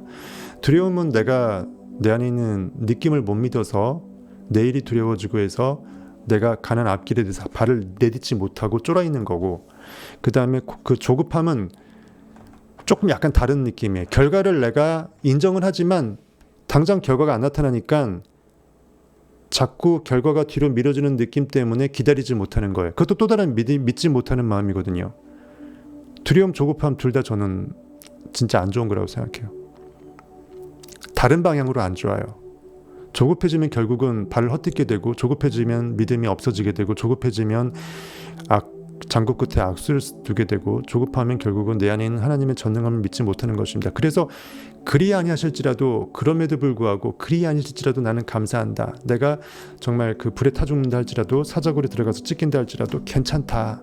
왜? 내 안에 하나님의 상상력의 느낌이 설사 뻥카가 돼서 내가 그거 분명히 느꼈는데, 상상했는데 결과가 그렇게 안 된다 할지라도 내 인식의 힘을 후회하지 않겠다. 믿음을 없이 여기지 않겠다. 내 안에 하나님의 전능하심을 내가 거짓 증거하지 않겠다. 이 다니엘과 세 친구의 마음이 필요하다는, 그럼 조급함이 필요 없어져요. 이미 나는 받은 줄로 알고 믿어버렸으면 눈에 보이지 않더라도 조급할 이유가 없는 거예요. 왜? 있으니까. 여기에 있잖아요. 느낌으로. 그래서 믿음이 진정한 실상이고 증거라는 거죠. 그래서 믿음이 정말 선한 싸움이라는 것입니다. 두려움과 조급함 아주 문제 있다. 근데 인간이 고기로 살면 철저하게 두려울 수밖에 없어요. 내가 언제 교통사고로 죽을지, 비행기 추락할지, 온갖 두려움의 요소는 경우의 수로 단순히 생각한다 그러면 너무나 많거든요. 그럼 살지도 말아야 돼요. 도로 나가지도 않아야 돼. 그럼 집안에만 있어야 돼. 집안에만 있는다고 살아요. 건물이 붕괴될 수도 있겠고, 아니면 갑자기 심장마비가 될 수 있겠고 결국은 없어요. 완벽한 안전은 없어요. 내 마음의 의식이 영혼 세계에서 영원히 죽지 않을 수 있는 현재로서만 존재하는 영원하신 하나님, 그거를 내가 믿지 않고서는, 진짜 진리 가운데 자유하지 않고서는 그 모든 게 두려움 아니면 조급함이에요. 인간의 기초적인 두려움은 빈곤, 비판, 질병, 사랑하는 사람을 잃는 것, 노년, 죽음에 관한 공포 등을 둘 수 있다. 이것에 대해서는 마지막 장에서 깊이 있게 다룰 것이다. 이 공포 중 하나 이상을 지니고 있다면 실패한다. 공포, 두려움 중에 조금 더 이렇게 축소시킨 게 공포겠죠. 내가 쫄아버리면 내 안에 있는 하나님이 쫓는 거예요. 우리가 인간이 쫀다고 생각하죠. 그게 아니라 잠재의식의 무한 전능함이 분명히 잠자고 있는데, 내 고깃덩어리가 이성오감으로 쪼그라들어 버리면 내 고깃덩어리 현실을 왕입니다 하면서, 현실은 왕입니다 하면서 팩트를 왕으로 승격시켜 버리면 결국은 인간에 있는 하나님이, 이 아담 이 새끼 때문에 안에 있는 하나님의 전능함이 쪼그라들어 버려요. 아무 죄가 없거든. 하나님은 인간을 만들어준 창조의 죄밖에 없어요. 그건 죄가 아니잖아. 그러니까 내가 쪼그라들면은 내 안에 하나님이 쪼다가 되는 건데, 사람들은 그걸 몰라요. 현실에 그대로 반응해서 내가 쫄아버리면 나만 쫄아, 쟤도 쫄고 다 쫄고 상황이 그런데 이건 당연히 쫄는 게 당연해. 이게 아니라는 거죠. 내가 현실을 무시하면 내 인식은 자유할 수 있는데, 내가 뭘로 느끼고 인식할지는 내 마음이라는 건데, 내 하나님 IM의 마음이라는 건데, 그걸 내가 무시해버리면 진짜 하나님은 쫄아요. 그러니까 여러분들이 악순환이 되는 거예요. 그래서 요엘서에 돼 있잖아요. 병설하였고 몰라가게끔 하라. 너희들이 그 농기구를 전부 다 창과 칼로 다 바꿔서 약한 자로 하여금 나는 강하다고 외치라고 하잖아요. 현실이 약할지라도 오히려 그러하기 때문에 나는 상상이 필요한 거고, 그러하기 때문에 눈에 보이지 않는 것을 욕망함이 필요하고, 그러기 때문에 결핍을 눈을 감고 느끼라는 거예요. 이미 채워짐으로. 돌 항아리 6에 가득 찬 의식의 찰랑찰랑거림을 느끼고 이미 포도주가 되었으니까 회당장한테 갖다 주라고 했잖아요. 최고의 포도주가 이미 된 것을 증거했잖아요. 그러니까 현실은 두려워할 게 아니에요. 당장 눈앞에 안 나타나도 어차피 증거될 거고, 뻔히 그렇게 내가 알고 있으면 소위 말하는 끌어당기는 법칙은 된다고요. 이미 가진 자는 여유가 있어요. 따고 배짱이 있다고요. 그것을 여러분들이 먼저 누려야 돼요. 그것이 진짜 내 안에 있는 스스로 있는 자의 존재를 내가 느끼는 자존감이에요. 내가 진짜 느끼고 믿으면 과정에서 업적도 치락 하더라도 결국은 증검다리가 만들어져서 여러분들이 정말 원하는 게 1000억이라 그러면 1000억 할아버지도 결과가 만들어질 수 있다라고요. 인간의 기초적인 두려움은 빈곤, 비판, 질병, 사랑하는 사람을 잃는 것. 그러니까 현실에서 진짜 안타까운 것에 대해서 왜 마음 아파하냐면 사람이 현실에 반응하고 보이는 게 전부라고 생각하기 때문에 사랑하는 연인이 사라지는 거에 대해서 아파하는 거예요. 근데 형이사학적으로 껴있는 사람은 어차피 내 피조물일 뿐이고 내 의식이 표현된 투영물이니까 그 안에 있는 하나님은 결국은 I am 나잖아요. 나는 그대로 있잖아요. 즉 그 안에 있는 나, 즉가 그대로 있는 거예요. 누가 갑자기 없어지는 게 아니에요. 하나 영이라고요. 단지 인간 세상에서만 서로 소통이 불가능하게 됐을 뿐이지 이 나 안에 그는 있는 거예요. 나로서 원래 있었고 계속 있는 거예요. 그래서 다윗도 자기 아들이 우리아의 아내 밧세바 자기가 충신인데 전쟁터에 죽여놓고 밧세바하고 통혼한 다음에 첫 아들을 낳았는데 죽었잖아요. 죽기 전에 살려달라고 하나님한테 기도하면서 금식기도 했지만 정작 죽어버리니까 헤헤 웃으면서 맛있게 밥 먹었잖아요. 목욕제기 하고. 이미 결과가 난 거에 대해서는 더 이상 반응하지 않는 거예요. 맞죠? 즉 결과가 아무리 슬픈 통곡할 일이 생겨도 그것을 슬퍼하는 순간 더 에너지는 더 다운이 돼서 더 그런 슬퍼할 거리들이 더 생겨요. 그래서 우리는 모든 상황 속에서도 그럼에도 불구하고 그래 아니할지라도 나는 항상 해피해야 돼요. 역사적으로 대재난이 일어나서 그 재난 수습을 해야겠지만 거기에 슬픔이 빠져서 더 같이 주저앉아 버리면 더 그럴 일이 더 생긴다니까요. 항상 기뻐하라. 내가 다시 말하노니 기뻐하라. 분명히 성경이 되어 있습니다. 기뻐하고 즐거워하라. 하늘에서 상이 큼이라. 너희들이 슬퍼한다고 하늘의 상이 큼이라고 안 돼 있어요. 기뻐하고 즐거워하라. 그래야 하늘에서 내 의식의 원인 세계에서 창조 하나님에서 현실의 고깃덩어리한테 상을 준다라는 거예요. 어쨌든 이러한 공포 중에 하나 이상을 지니고 있으면 실패한다고 합니다. 자신의 능력을 시장에 효율적으로 내놓으려면 그 전에 이런 공포를 완전히 파악해야만 한다. 무엇이 두려운가? 내가 뭘 두려워하는지도 모르고 막연하게 두려워해요. 왜? 남들도 같이 두려워하니까. 괜히 시대가 그렇고 앞으로 뭐 환경오염이다 뭐다 해갖고 점점 좀 두려워하니까 나도 두려워하지 않으면 안 될 것 같은 그 느낌. 즉 내 영혼이 죽어져 버리니까 현실의 반응체로밖에 안 남으니까 그 반응되는 현실에 있는 그 무거운 에너지의 기운이 있죠. 오늘 우주의 두려움이라는 기운이 나를 섭렵해서 나를 똑같이 그거에 떨리게 하는 거예요. 내가 하나님됨을 너희는 가만히 있어 고깃덩어리 내려놓고 내가 하나님됨을 알지어대는데 내가 하나님됨을 포기해버리니까 현실에 매몰되어서 같이 두려워 떨어버리는 거예요. 너희는 이 세대를 본받지 말라고 돼 있잖아요. 즉 이 세대는 뭐예요? 현실에 보여지는 세대예요. 지금 이 순간 IM을 느끼지 못하고 보여지는 세대는 항상 이 세대예요. 이 세대는 항상 악할 수밖에 없어요. 100년 전이냐 2000년 전이냐 지금이나 보여지는 세대는 항상 타락해 있고 악할 수밖에 없어요. 왜? 시대는 그렇게 될 수밖에 없다니까. 그러하기 때문에 내 마음의 의식을 더 바로 잡아야 될 필연성이 더 생김에도 불구하고 내 원인 세계로 더 돌아가야 됨에도 불구하고 더 결과의 세계에 매몰되어서 더 악순환만 반복하는 거예요. 잘못된 배우자 선택도 있답니다. 결혼 아무나 하고 하지 말래요. 이 역시 흔한 실패 요인이다. 배우자와의 관계는 즉시 영향을 미친다. 배우자와의 관계가 조화롭지 않으면 실패가 따라붙는다. 더구나 이런 실패는 야망을 죽인다. 내 안에 있는 진짜 내 안에 하나님의 외침을 그 소리를 못 듣죠. 왜냐하면 내가 혼자 의결권이 있지 않고 배우자랍시고 누가 나한테 뭔가 내 리모컨을 들고 조종해버리면 내 안에 메아리의 외침은 이 길인데 이 길을 못 가게 만들어버린다는 거죠. 내조가 아니라 결국은 나를 죽이는 거가 되는 겁니다. 그러니까 남자도 자신을 알아봐주고 자신을 정말 그 이무기가 아니라 용으로 승천시키게끔 할 수 있는 그러한 대조자를 만나야 되고 마찬가지죠. 지나친 조심성, 기회를 놓치는 사람들은 대개 다른 사람들이 일을 끝마치고 난 뒤에 남겨진 것을 짚는다. 남이 다 선택하고 나머지 찌끄러기를 그때 가서는 이제 선택해야 된답시고 선택하지만 이미 선택을 당한 거죠. 내가 애초에 첫 바따로 선택하지 않았으면 내가 이른 직감으로 영감으로 먼저 남들보다 선험적으로 먼저 선택한 그것만이 진짜 나의 선택이라는 거죠. 뒷북쳐서 따라가는 거고 남은 찌끄러기 먹는 건 선택이 아닌 거죠. 선택의 여지가 없는 찌끄러기가 나한테 그냥 남겨진 것뿐이죠. 그건 선택이 아닙니다. 그래서 항상 뒷북만 치고 사업도 남 다 하다가 이제 블루 레드오션 된 거 뒷북만 치는 거예요. 남이 안 할 때, 못 갈 때, 그것을 나 혼자만 갈 수 있을 때 내가 위너가 되는 것입니다. 지나친 조심성은 조심성이 없는 것보다 나쁘다. 지나친 조심성은. 그러니까 너무 경계나 조심이나 위험 요소를 생각하면 없던 위험 요소도 조심할 거리도 더 생긴다라는 거예요. 끌어당김이죠.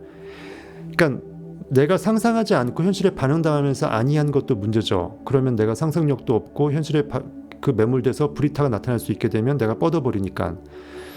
즉 쉽게 말해서 안 좋은 일 생기라고 거꾸로 보험을 들어놓는 거고 오히려 안 좋은 일 생기도록 조정하는 거라는 거예요. 화재 보험 들면 거꾸로 화재를 생각하게 되고요. 없던 화재도 결국 상상하게 되고 하다 보면 화재가 진짜 생긴다니까요. 소화기를 자꾸 많이 비치하게 되면 소화기 보면서 뭐 생각할까요? 불날 거 생각하겠죠.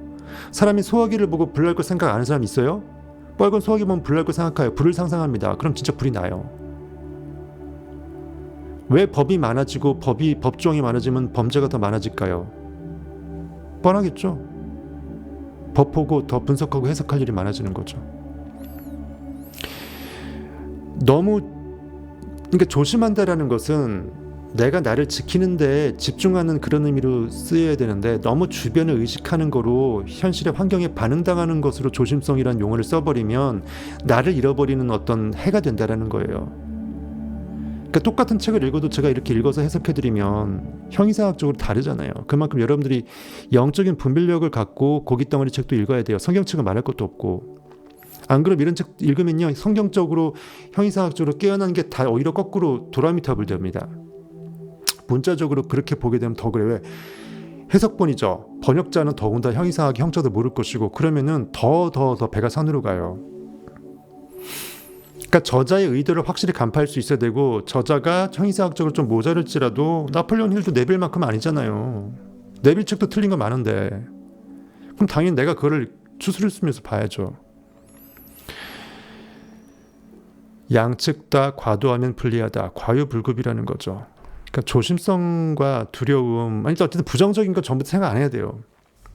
그러니까 아니하고 방만하고 교만한 거하고 내 마음이 진짜 이미 성취 결과 가운데 평안해서 고요한 밤, 거룩한 밤, 시몬스 침대하고는 완전하게 다른 거예요. 비슷한 말 같지만 태만하고 게으르고 영적으로 게으른 게 영적으로 평안하고 안식하고 고요하고 그거가 아니라는 거죠. 전혀 완전 별개예요. 그러니까 종이 한 장 차이 같지만 완벽하게 다른 거예요. 반대편일지도 몰라요. 그러니까 비유하면 나폴레옹이 전쟁 가기 전에 집무실에서 먼저 상상을 완벽하게 머리로 그리고 영적으로 느끼고 이미 이겼다라고 느끼기 전까지는 집무실에서 전쟁터에 안 갔잖아요. 그건 이미 전쟁을 안이하게 생각해갖고 방만함을 느끼고 가는 게 아니라 이미 이긴 결과 위에서 떼놓은 당상으로 간 거잖아요. 그러니까 그 느낌이에요. 그 느낌.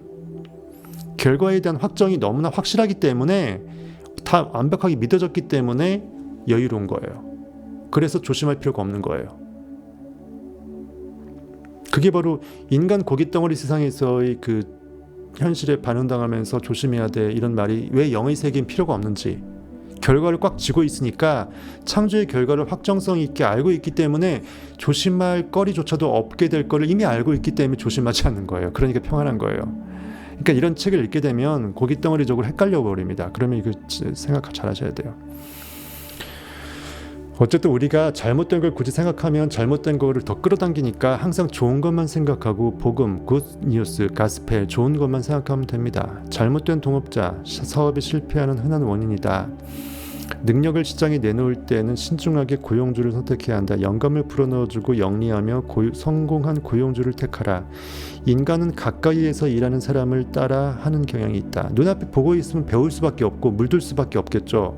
그럼 나보다 최대한 더 배울 게 많은 사람이 카운터 파트너가 되면 같이 가는 거죠. 동업자가 되면.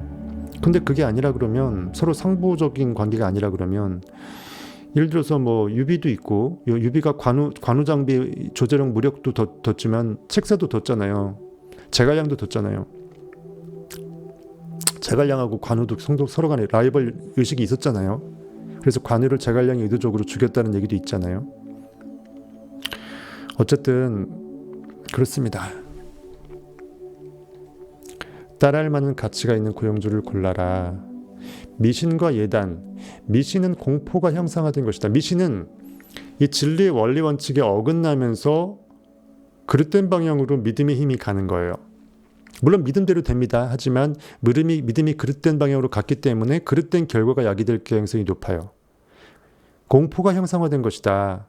두려워할 거리가 없는데 괜히 없는 두려움을 만들어갖고 두렵다라고 느껴버리니까 진짜 두려울 일이 생기는 거예요. 또한 무지소산이기도 하다. 영적 무지죠. 사람은 인식이 전부인데 굳이 없는 두려움과 무서움과 어떤 나쁜 일을 액땜한답시고 악을 만들어 놓고 이것을 방어하기 위해서 어떤 방어책을 만들어요. 마치 없는 그 바이러스를 깔아놓고 백신 만들어서 돈 벌듯이 비슷한 거예요. 병 주고 약 주는 거죠. 병을 줘야 약을 팔 수 있으니까. 공포가 있어야 미신이 써먹힐 때가 있잖아요. 그러니까 이러지 말라는 거예요.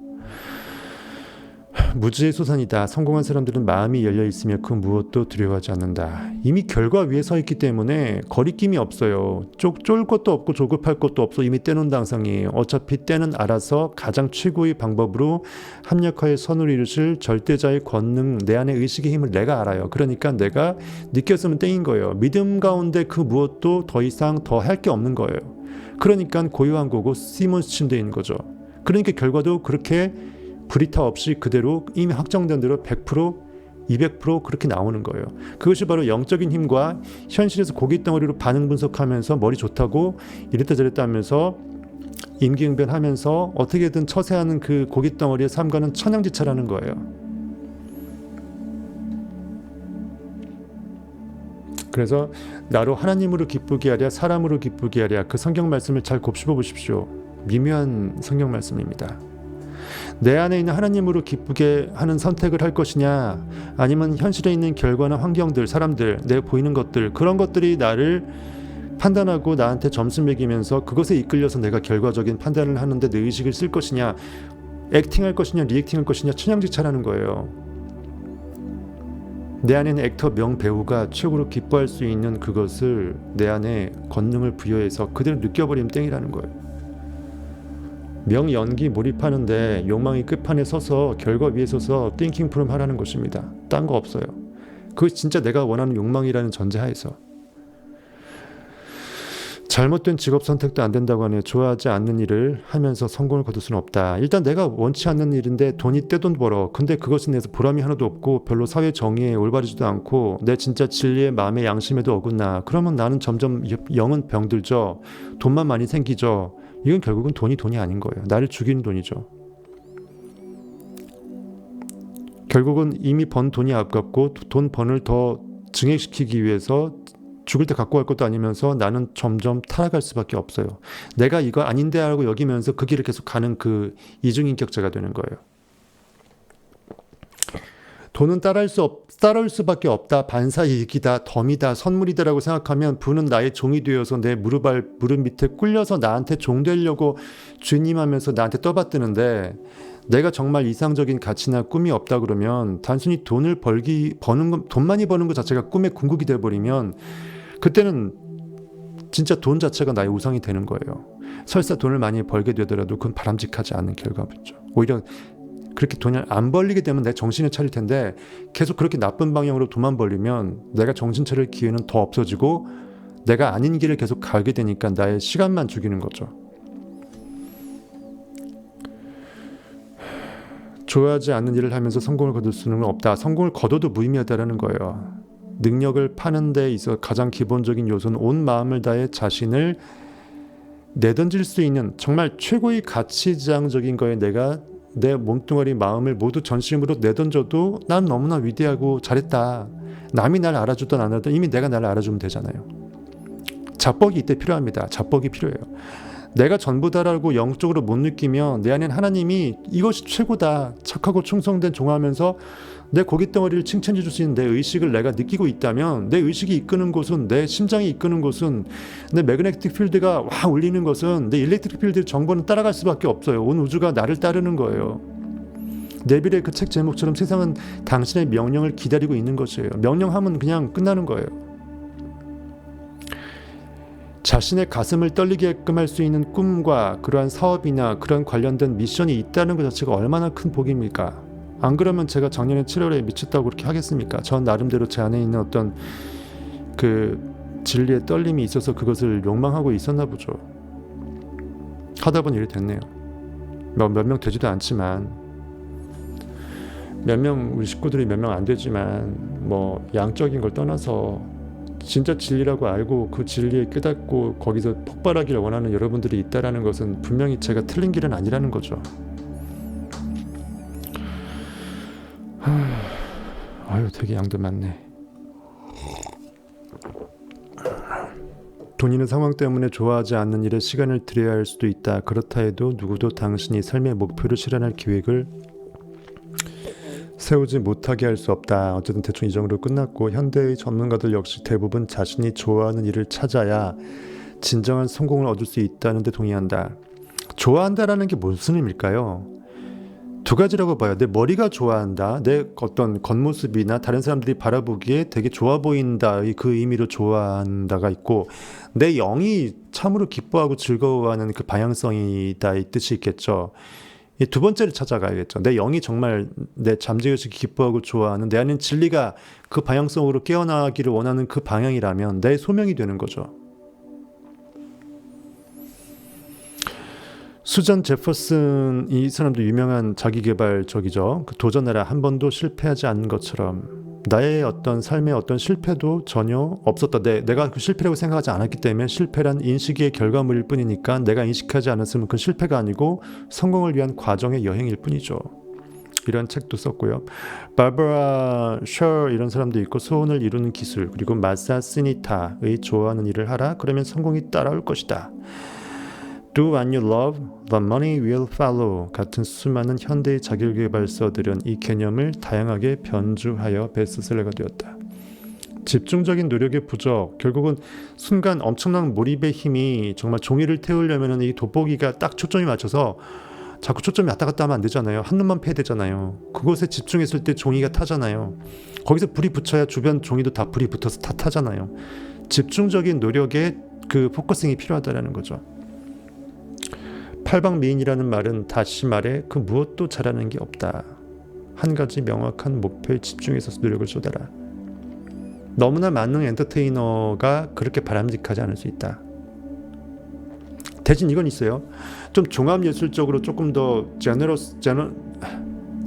제너럴리스트적인 꿈은요, 이거저거 다 능력이 있어야 가능해요. 막 100m 되게 빨리 뛰는 사람은 육상만 잘해야 되잖아요. 뭐 그런 사람 말고 이거저거 다 한 사람은 전체를 통찰해서 볼 수 있는 영적 힘도 커야 되고, 모든 전문가하고도 대화 소통이 되면서 그들의 마음을 끌어낼 수 있는 사람은 오히려 한쪽의 스페셜리스트가 아니기 때문에, 세션맨이 아니기 때문에 오케스트라 지휘자가 될 수 있는 거예요. 내가 쟤보다 피아노를 못 치지만, 내가 쟤보다 악기를 못 다루지만 오케스트라 지휘자가 왜 될 수 있을까? 왜 나한테 전부 다 칭송해주고 그 모든 하모니의 결과물들의 정말 그 고귀함을 내가 인정을 받을까요? 내가 지휘자이기 때문이에요. 내 안에 하나님이 지휘자라고요. 상상력이. 그만큼 예외는 있지만 어쨌든 너무 팔방미인이 좋지 않을 수도 있다. 하지만 저는 큰일을 할 사람은 다재다능하면서 다양한 사람들과 더불어 소통할 수 있다는 의미에서는 저는 스페셜리스트가 아니라 제너럴리스트일 경우에 오히려 더 바람직하다는 거죠. 어디에 모자람이 없어야 어느 누구하고도 맞대응하면서 정말 필요한 그 모든 것들을 나눌 수 있다는 거죠. 내가 예술가가 아니더라도 예술가하고 충분히 예술적인 얘기에 대해서 뭐 건축이든 미술이든 뭐 전문적인 어떤 그 식견의 그 백과사전식 그것이 없더라도 충분히 마인드만 있다면 충분히 일상 용어로, 평이한 용어로 고난도의 가치를 서로 나눌 수 있다고 저는 생각합니다. 제 경험도 실제로 그랬고요. 지속적으로 가난에 대한 두려움을 느끼면 성공할 수 없다. 무분별한 소비 습관. 막 써대버리면 그 재물에 대해서 어떤 허비해버리는 그것도 어떻게 보면 또 다른 결핍의 영이거든요. 우리가 막 쇼핑 많이 한다고 해서 쇼핑 중독한다고 해서 마음에 포만감이 드는 게 아니라 또 허무함이 든다고 하잖아요. 그만큼 내 마음이 결핍 가운데 있고 그것을 내가 영적인 진리로 채워내지 못했기 때문에 그 빈 공간을 막 사재 끼면서 그걸로 내가 순간순간 카드 긁으면 내가 뭔가 인정받는 거 없고 내가 뭔가 순간 물욕을 채우는 것 같으니까 공허함이 사라지게끔 했지만 실제로 사라지진 않고 나를 또 공허하게 만드는 것처럼 결국은 무분별한 소비 습관이라는 것은 나 돈 많다고 영적으로 느껴서 잘 쓰는 것을 내가 흘려주 보내주는 것을 내가 영적으로 실천하는 그런 긍정적인 영적 네거티브의 플로잉이 아니라 거꾸로 나의 공허함과 결핍을 거꾸로 인정하는 꼴밖에 안 된다는 거 형이상학적으로. 지속적으로 가난에 대한 두려움을 느끼면 성공할 수 없다. 수입의 몇 %를 남겨두는 식으로 체계적인 저축 습관을 들여라. 은행에 있는 돈은 노동력을 대가로 협상할 때 무척이나 든든한 기반이 되어 용기를 낼 수 있게 해준다. 돈이 없다면 제한받은 일을 하는 데 만족해야 할 것이다. 그러니까 내가 어느 정도의 안정감이 있게 되면 그거에 필연적으로 어느 정도 저축된 어떤 경제 베이스가 생기겠죠. 그것이 있게 되었을 때 이거 일하면 이걸 일해야 되고 저걸 일하라 그러면 저걸 일해야 되고 내가 원하는 길을 묵묵히 약간 참으면서 기다릴 수가 없게 되죠. 당장 입에 풀칠해야 되니까. 그걸 말하는 것입니다. 열이 부족, 열의가 없으면 확신을 지닐 수 없게 된다. 열망, 욕망, 어떤 그런 에너지의 어떤 폭발이 없으면 내가 어디로 갈지 나침반은 표류해 있고요. 뗏목은 정말 모토도 없이 그냥 둥둥 떠다니는 거예요. 그런 인생은 살아도 사는 게 아니죠. 게다가 열정은 전염성이 있어서 열정을 지닌 그리고 그것을 다스릴 줄 아는 사람은 어떤 집단 어떤 사람에게서도 환영받게 된다. 그 어떤 커뮤니티가 열정을 품은 한 사람의 리더십에 의해서 이순신 장군에 의해서 나에게는 배가 33척이 있다라고 하는 그 마음에 의해서 그 수군들을 전부 다 통제해갖고 완벽하게 이겨낼 수 있듯이 그만큼 한 사람의 영적인 촛불이 불태워지면 주변 사람들의 모든 각자의 의식의 촛불이 같이 탄다라는 거예요. 이 진리의 확장성입니다. 그래서 한 영혼이 천하보다 귀하다고 한 거예요. 한 영혼에서 고깃덩어리 안에서 아담 안에서 하나님이 깨어나는 게 어쩌면 전부라는 거예요. 그것이 여러분 안에 각자 IM이 돼야 돼요. 내가 깨어날 생각을 해야지. 너 좀 깨어나봐. 나 좀 놀고 있을 테니까 네가 좀 깨어나면 덕 좀 보자. 이러면 안 된다는 거예요. 각자는 나의 삶을 사는 거고 온 우주에 결국은 IM밖에 없어요. 그 나는 여러분 내부에 있고요. 여러분 안에서 여러분이 깨어나야지 여러분 덕을 사람들이 보게끔 해야지 여러분한테 유익합니다. 남덕 보려고 하지 말고 내가 먼저 깨어나서 그 깨어난 불 지펴진 그 촛불의 찬란함을 다른 사람들이 덕보고 같이 촛불잔치에 참여할 수 있도록 끌어주기를 바랍니다. 그것이 여러분한테 진짜 복이에요. 그 성경에 있죠. 주는 것이 받는 것보다 더 복되도다 그 말이에요. 여러분의 상상력이 더 커지면 깨어나면 남을 여러분들의 그 상상력의 눈으로 봐주는 복을 끼치는 것이기 때문에 그 주는 것이 여러분들에게 진짜 복된 거예요. 남한테 얻어먹는 것보다 남을 주는 것이 그대로 복된 것입니다. 영적인 의미로 말이죠. 편견이란 지식을 얻으려 하지 않는다는 말이다.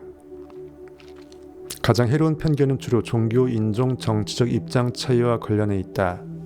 그러니까 진정한 진리가 있으면 진리는 꼬리표가 없고 브랜드가 없기 때문에 초월하죠. 무조건 진리는 어디서나 진리죠. 진리가 무엇인지만 제대로 본다면 진리를 가리키는 손가락 자체는 이제 필요 없어지죠. 그 손가락이 맞는 방향인지 안 맞는 방향인지조차도 이제 의미가 없어집니다. 내가 표지판을 보지 않고 진리 자체를 보고 진리 자체가 되어서 진리의 길을 나의 길을 내가 가버리면 야, 너 이 방향으로 가야 진리야라고 해서 진리의 표지판이 맞는지 안 맞는지 알 필요가 그걸 내가 분석할 필요가 없다라는 거예요. 비유하자면. 그러니까 진리를 알지니 진리가 너희를 자유케 하리라 그 말이에요. 성경 말씀이. 내가 스스로 의식이 계속 팽창해 나가는 그 진리의 팽창 연속선상에 있다면 이미 나는 무한대로 수렴되고 있기 때문에 나 또한 나의 진짜 끝판왕을 내가 손으로 못 잡을 정도로 나는 무한 증폭의 자가수렴 확장 상태에 있기 때문에 나는 그 무엇도 감히 나와 비교당할 수 있는 존재가 아니라는 거죠. 그러니까 하나님은 전지전능인 거예요. 무한하시기 때문에 엘샤다이 무한되기 때문에 이미 충분하기 때문에 부족함이 없기 때문에 그는 그 신이 되는 거예요. 무절제, 과식, 술, 약물, 성행위 등 절제하지 못하는 태도는 해를 끼친다. 뭐든 지나치게 탐닉하면, 특히 반응적인 쾌락이라면. 영적인 건 지나치는 게 없어요. 영적은 무한대로 어차피 증폭되는 게 원래 미션이기 때문에 내가 영적으로 무한하게 상상하고 욕망하는 건 아주 바람직합니다. 그렇죠? 남들은 그 욕망이 안 생겨서 문제지, 생긴다는 전제에서 그것을 I am that 하는 건 너무나 잘하는 거예요. 여기서 말하는 건 이 탐닉은 중독을 말하는 거예요. 성경에 말하는 탐심은 우상숭배라고 되어 있죠. 현실에 보이는 것에 반응당해서 탐하는 거예요. 내 이웃의 재물을 탐하는 거예요. 내 이웃의 재물은 결국은 그 형이상학적인 겁니다. 현실에 보여지는 그것에 탐하는 거예요. 내 안에 있는 의식에서 코어에서 뿜는 욕망을 내가 추구하는 건 탐하는 게 아니에요. 그땐 탐이란 말도 안 써요. 탐할 탐자도 안 써요. 내 욕망을 자가 추구하는 것은 탐이 아니에요. 탐욕은 이미 내 안에서 내가 가고 싶으면 내가 그냥 0으로 가면 되는데 현실에 반응당해서 나와 비교시키면서 그것에 의식이 떨어져 나가는 거, 그것이 탐심이라고요. 그것이 모든 보이는 것들을 우상숭배하는 탐심은 우상숭배다. 성경 문구가 그 뜻입니다. 그런 의미에서 여기서의 그 탐닉이에요. 약물이 됐던 현실의 모든 반응거리들, 상상의 영적인 힘의 그 목적 대상이 아닌 그 모든 것들, 즉 보이지 않는 것이 아닌 보이는 것의 결과물인, 아무리 내가 예전에 욕망에서 결과물로 나타낸 거라 할지라도 내 발등에 내가 만든 도끼에 내 발등이 찍히는 거예요. 결과물은 더 이상 상상의 목적 대상이 아니기 때문에 내가 그것에 의식을 주면 안 돼. 그렇기 때문에 여기서 탐닉이라는 것은 현실에 보여지는 모든 것들, 뭐든 지나치게 탐닉하게 되면 성공에 치명적인 영향을 미친다. 협력적 자질 부족.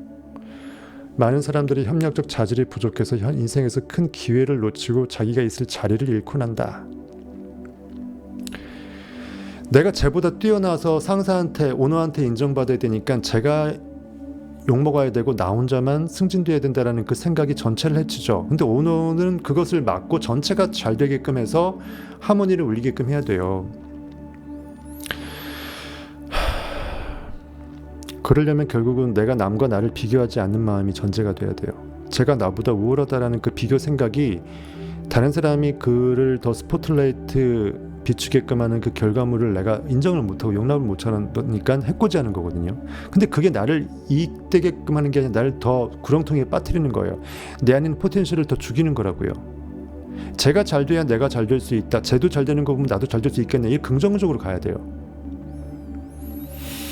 다른 실패 요인이 몇 가지 합쳐진다 해도 이 요인이 훨씬 더 실패에 강력한 영향을 미친다. 현명한 리더는 이런 점을 용납하지 않는다. 즉 전체의 시너지를 해야 하는 혼자만 독불장군이, 예를 들어서 축구 경기에서 스트라이커가 정말 자기의 골 수를 높이기 위해서, 개인 득점왕상을 높이기 위해서 혼자만 잘난 체하려고 그러면 다른 사람이 슛해서 골 넣을 수 있는 기회를 내가 막아버리면 안 되잖아요. 그럼 전체적으로 득점 수도 팀으로 따지면 줄어들어 버리니까, 그러면 수비도 잘 안 되고, 그러면 챔피언스 리그 못 가죠. 그거 비슷한 거예요.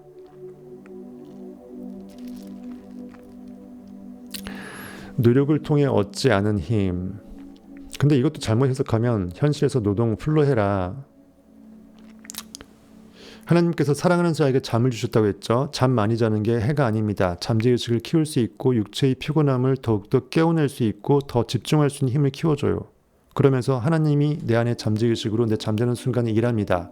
현실에서 결과물이 점점 만들어져요. 그런 의미에서 본다면 노력은 물리적인 어떤 임의적인 어떤 현실에서의 그 행동적 노동적으로 본다면 이 틀린 말일 수도 있어요. 노력을 통해 얻지 않는 힘. 근데 이걸 이제 고깃덩어리 치니까 이해하시고 날로 먹는 것으로 생각하시면 돼요. 그러니까 내가 뭔가 정당하게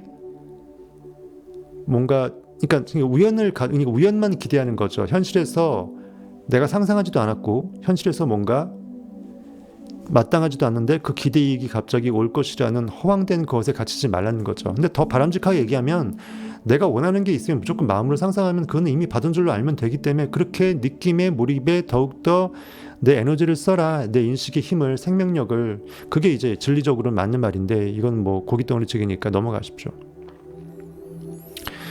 일 많이 한다고 돈 부자 될 것 같으면 노동자들이 다 부자 될게요. 다 재벌 될게요. 거기서 다 나오잖아요. CEO는 진짜 일하지 않습니다. 남을 일하게끔 만드는 일을 하죠. 그것을 일이라고 한다면 할 수 없고요. 판 까는 사람이 판에서 일하는 사람들이 더 일 잘하게끔 판을 깔아주잖아요. 가장 중요한 건 가장 상위 구조의 일이고요. 그것은 결국은 내 안에 하나님이 일하게끔 내가 나를 내어드리는 거예요. 나의 상상력이 나의 주가 쓰시겠다라면서 주가 일하시게끔 내 현실이 나의 고깃덩어리적인 육체 이성적인 뭔가 나됨을 이제 워워하면서 내려놓는 거죠. 부유한 부모를 두었다거나 다른 경로로 물려받은 재산이 많다는 등 스스로 번 돈이 아닌 경우를 말한다. 스스로 얻지 않은 힘은 점차 성공의 치명적인 해가 된다. 그러니까 물려받은 재산은 오래 못 간다는 것도 있겠죠. 왜냐하면 관수 능력이 없고 내가 벌은 게 아닌 거기도 하고 그만큼 내 부의 마음그릇이 그걸 담아낼 수 있는 미리 밑그릇이 돼야 되는데 그것을 대부분 이제 재벌들은 자녀들한테 상속해 주려고 하죠. 충분히 부의 그릇을 인문학적인 소양이나 그 개인 과외나 이런 걸 통해서 알려주려고 합니다. 소위 말해서 귀족들은 귀족의 그 혈통을 이으려고 하죠. 근데 그러다 자식 농사 잘못하면은 엉망이 되기도 하고요. 왕자의 난만 일으키고.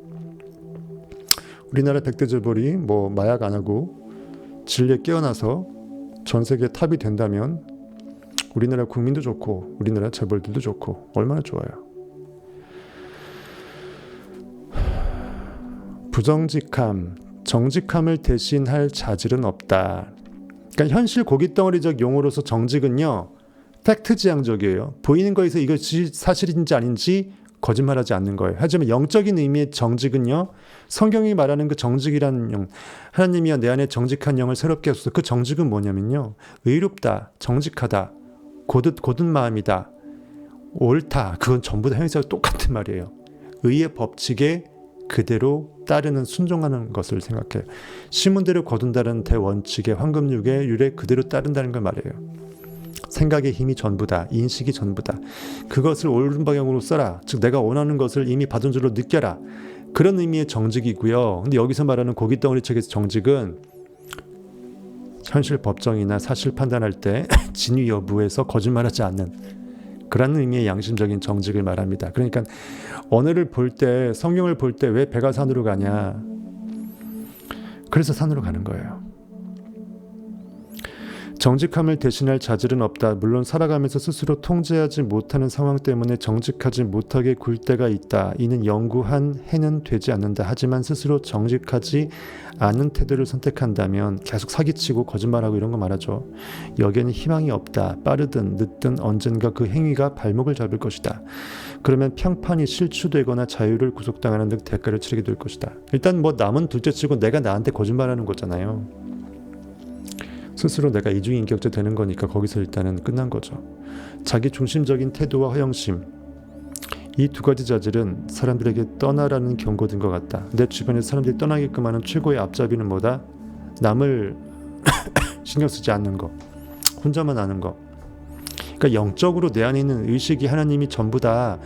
내 중심의 코어가 제대로 붙들려서 진리 가운데 서서 콤파스의 중심점이 찍히는 그런 의미의 긍정적인 형이상학적인 자기중심적인 자존적인 태도 말고 남을 개무시하고 남과 나를 비교하고 현실이 그대로 풀로 반응당해서 이렇게 못되게 구는 그걸 말하는 거예요. 자기중심적인 태도와 허영심. 허영심도 마찬가지입니다. 남들은 허영심 뜬구름 잡는다 해도 내 안에 있는 욕망이 불끈불끈 솟으면 내가 믿음으로 느껴내는 것은 돈 들지 않잖아요. 그건 허영심이 아니고 오히려 진리에 바람직한 거고요. 여기서 말 허영심은 허영심은 약간 이건 진리적으로 다르게 해석해야 됩니다. 허영심은 그냥 현실 사람들이 얘기하는 거죠. 사람들은 보이는 것을 실체라고 생각하기 때문에 허영심 뭐예요? 보이지 않는 것을 추구하는 뜬구름 잡는 걸 말하는 거예요. 하지만 진리에 깨어난 상상력 입장에서는 현실적인 용어를 다르게 해석할 수 있어야 되고 진리적인 바로미터를 바라볼 수 있어야 돼요. 사람들은 언어를 쓸 때요, 자기만의 사회적 습관으로 써요. 이 언어가 이 의미로서 상대방이 받아들여지게끔 받아들일 것이라 생각하면서 그 용어를 끄집어 쓰는 거거든요. 그러니까는 상대방 수준 따라서 언어가 다 달라져야 되고요. 상황 따라 달라져야 되고요. 고깃덩어리 마인드가 아닌 진리로 충만한 사람한테 써야 될 용어가 따로 있고요. 고깃덩어리적으로 어쩔 수 없이 깨어나지 못한 사람한테 써줘야 될 용어가 따로 있고요. 저는 이제 가르치는 순간이기 때문에 정보를 진리를 나누는 순간이기 때문에 대놓고 얘기하는 거고 제가 이제 굳이 그런 가르치는 그런 대놓고 저한테 배우겠다고 의도해서 오신 분이 아닌데 지나가는 사람한테 멱살 잡고 도시락 싸들고 다니면서 진리가 이렇거든 하면서 그들을 막 설득할 필요 없다라는 거예요. 그 시간에 내 의식이 깨어나야 그 안에 의식도 때가 됐을 때 깨어날 개연성이 높아진다라는 거예요. 전 우주는 하나니까. 생각 없이 추측하는 태도, 대부분의 사람들이 무지나 무관심 때문에 사려 깊게 숙고하여 사실을 파악하지 않고 난다.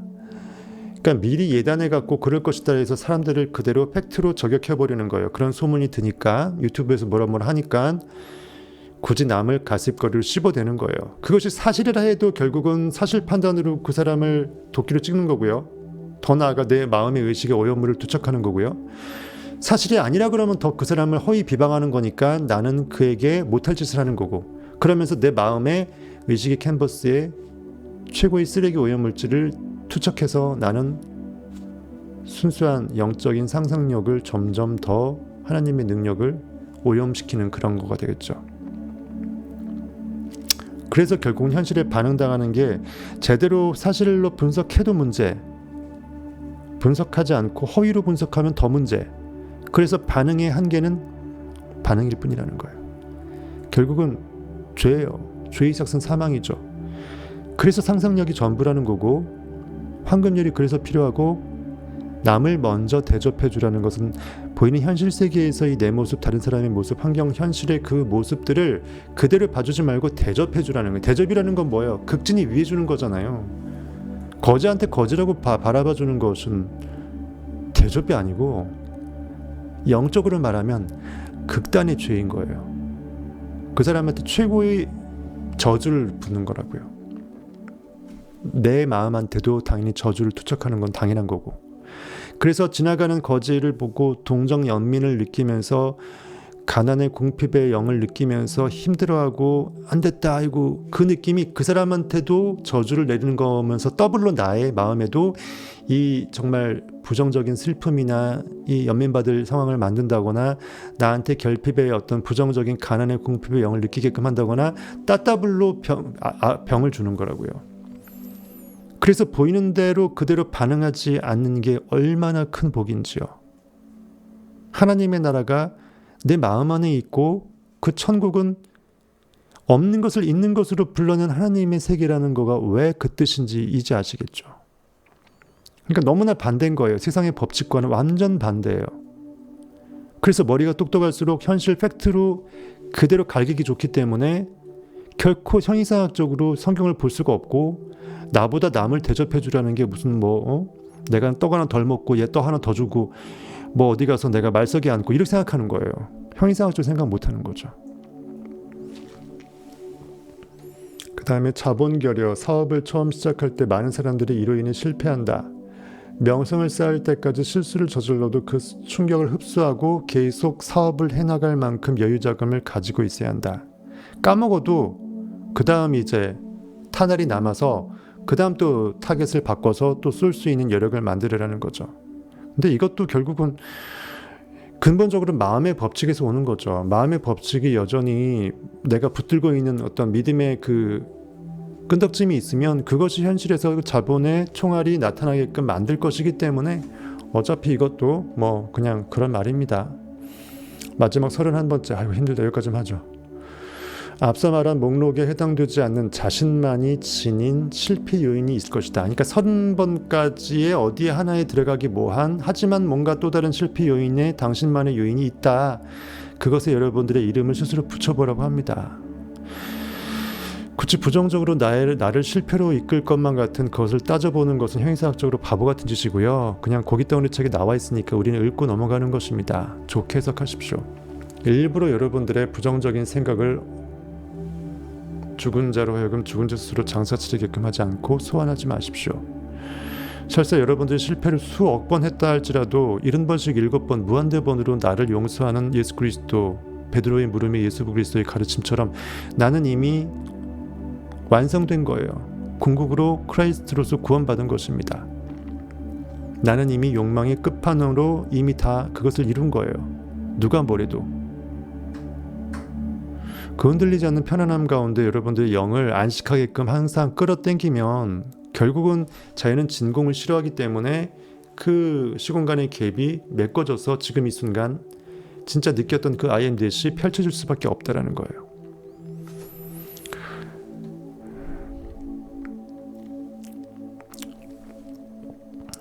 실패의 31가지 원인은 시행착오를 겪는 사람들 모두에게 해당된다. 함께 이 목록을 살펴보고 실패 원인을 함께 분석해줄 사람이 있다면 큰 도움이 될 것이다. 대개 자신보다는 타인이 나를 더 잘 아는 법이다. 약간 객관성 있게 남들의 어떤 그런 말을 귀담아 들을 줄도 알아야 된다는 말인데, 그만큼 자기 그 통제력이나 자기 스스로 자기를 통찰할 수 있는 힘을 키우라는 뜻으로 보면 됩니다. 귀가 얇아서 남 얘기 잘 들으라는 얘기가 아니고요. 그러니까 잘못 해석하면 다 틀린 말이 되어버리는데 맞다고 볼 수가 있어요. 여러분들 잘 필터링 하십시오. 굳이 여기서 실패 이러면 안 된다라고 해서 반면교사로 알려주니까 제가 얘기를 드린 거고요. 하지만 중요한 것은 무엇이 진리가 아닌 거를 다 빼면 진리가 될 것 같죠. 그러지 아니고 진리가 이거라고 하면 그거를 쫓게 되면 그냥 진리가 아닌 건 자연적으로 없어지는 거예요. 거꾸로 가셔야 됩니다. 이러면 진리가 아닌 걸 알기 위해서 악을 알아야 선을 알 거라고 여러분들은 생각하죠. 악을 떼버리면 선만 남겠네. 그런 네거티브한 수동적인 접근법으로 선은 이렇게 바운더리가 지어지지 않아요. 선은 그 정의되지 않습니다. 선은 글자 그대로 법칙이기 때문에, 대원칙이기 때문에 그것을 부단히 쫓아가서 내가 이미 그 상태가 됐을 때 나머지 상태는 내 상태에서 배제가 되고 지워져 버리니까 오직 나만 남고 나는 IM이고 나는 진리가 돼버린 거예요. 진리의 퍼즐 게임 맞춰지는 것이고, 우리가 뽑기 할 때 나머지 부분을 덜어내서 뭐 별명만 만들어내듯이 별이 아닌 부분을 쪼아낸다고 생각하면 안 돼요. 나는 이미 별이고요. 나는 이미 진리예요. 그걸 추구하게 되면 진리가 아닌 나머지 진리의 외부에 필요 없는 쪼가리들은 자연적으로 없어집니다. 역으로 가셔야 돼요. 그래서 이렇게 하면 실패할 거란 생각을 더 하냐 할수록 여러분들의 실패 확률만 높아져요. 어쨌든 반면교사가 이렇다는 것만 알고 이거는 그냥 딱 듣고 잊어버리고, 중요한 건 지금부터 내가 정말 욕망이 무엇인지, 그것을 결과 위해서 내가 얼마만큼 가장 심플한 어떤 행동이나 언어나 축하받는 말이나 내 친구의 어떤 그런 표정이나 이런 상황으로 어떻게 내가 상황극을 만들어낼지, 그것을 내가 부단히 진짜 느껴내면서 연기 연습하면서 내가 그것을 너무나 당연하게 흔들리지 않는 안식함으로 고요하게 느껴낼지, 그리고 그 믿음 없지 않고 있음으로 기다려낼 수 있을지, 그 영적인 게임을 한번 해보세요. 그러면 점점 징검다리적으로 현실은 바뀔 것이고, 더 여러분들의 영적인 힘은 가속력을 폭발받아서 결국 결과 위에서 누가 보더라도 정말 그 꿈은 이루어졌구나라고 여러분 나중에 연설대 위에서 서서 누구한테 말할 수 있는 때가 올 것이라고 봅니다.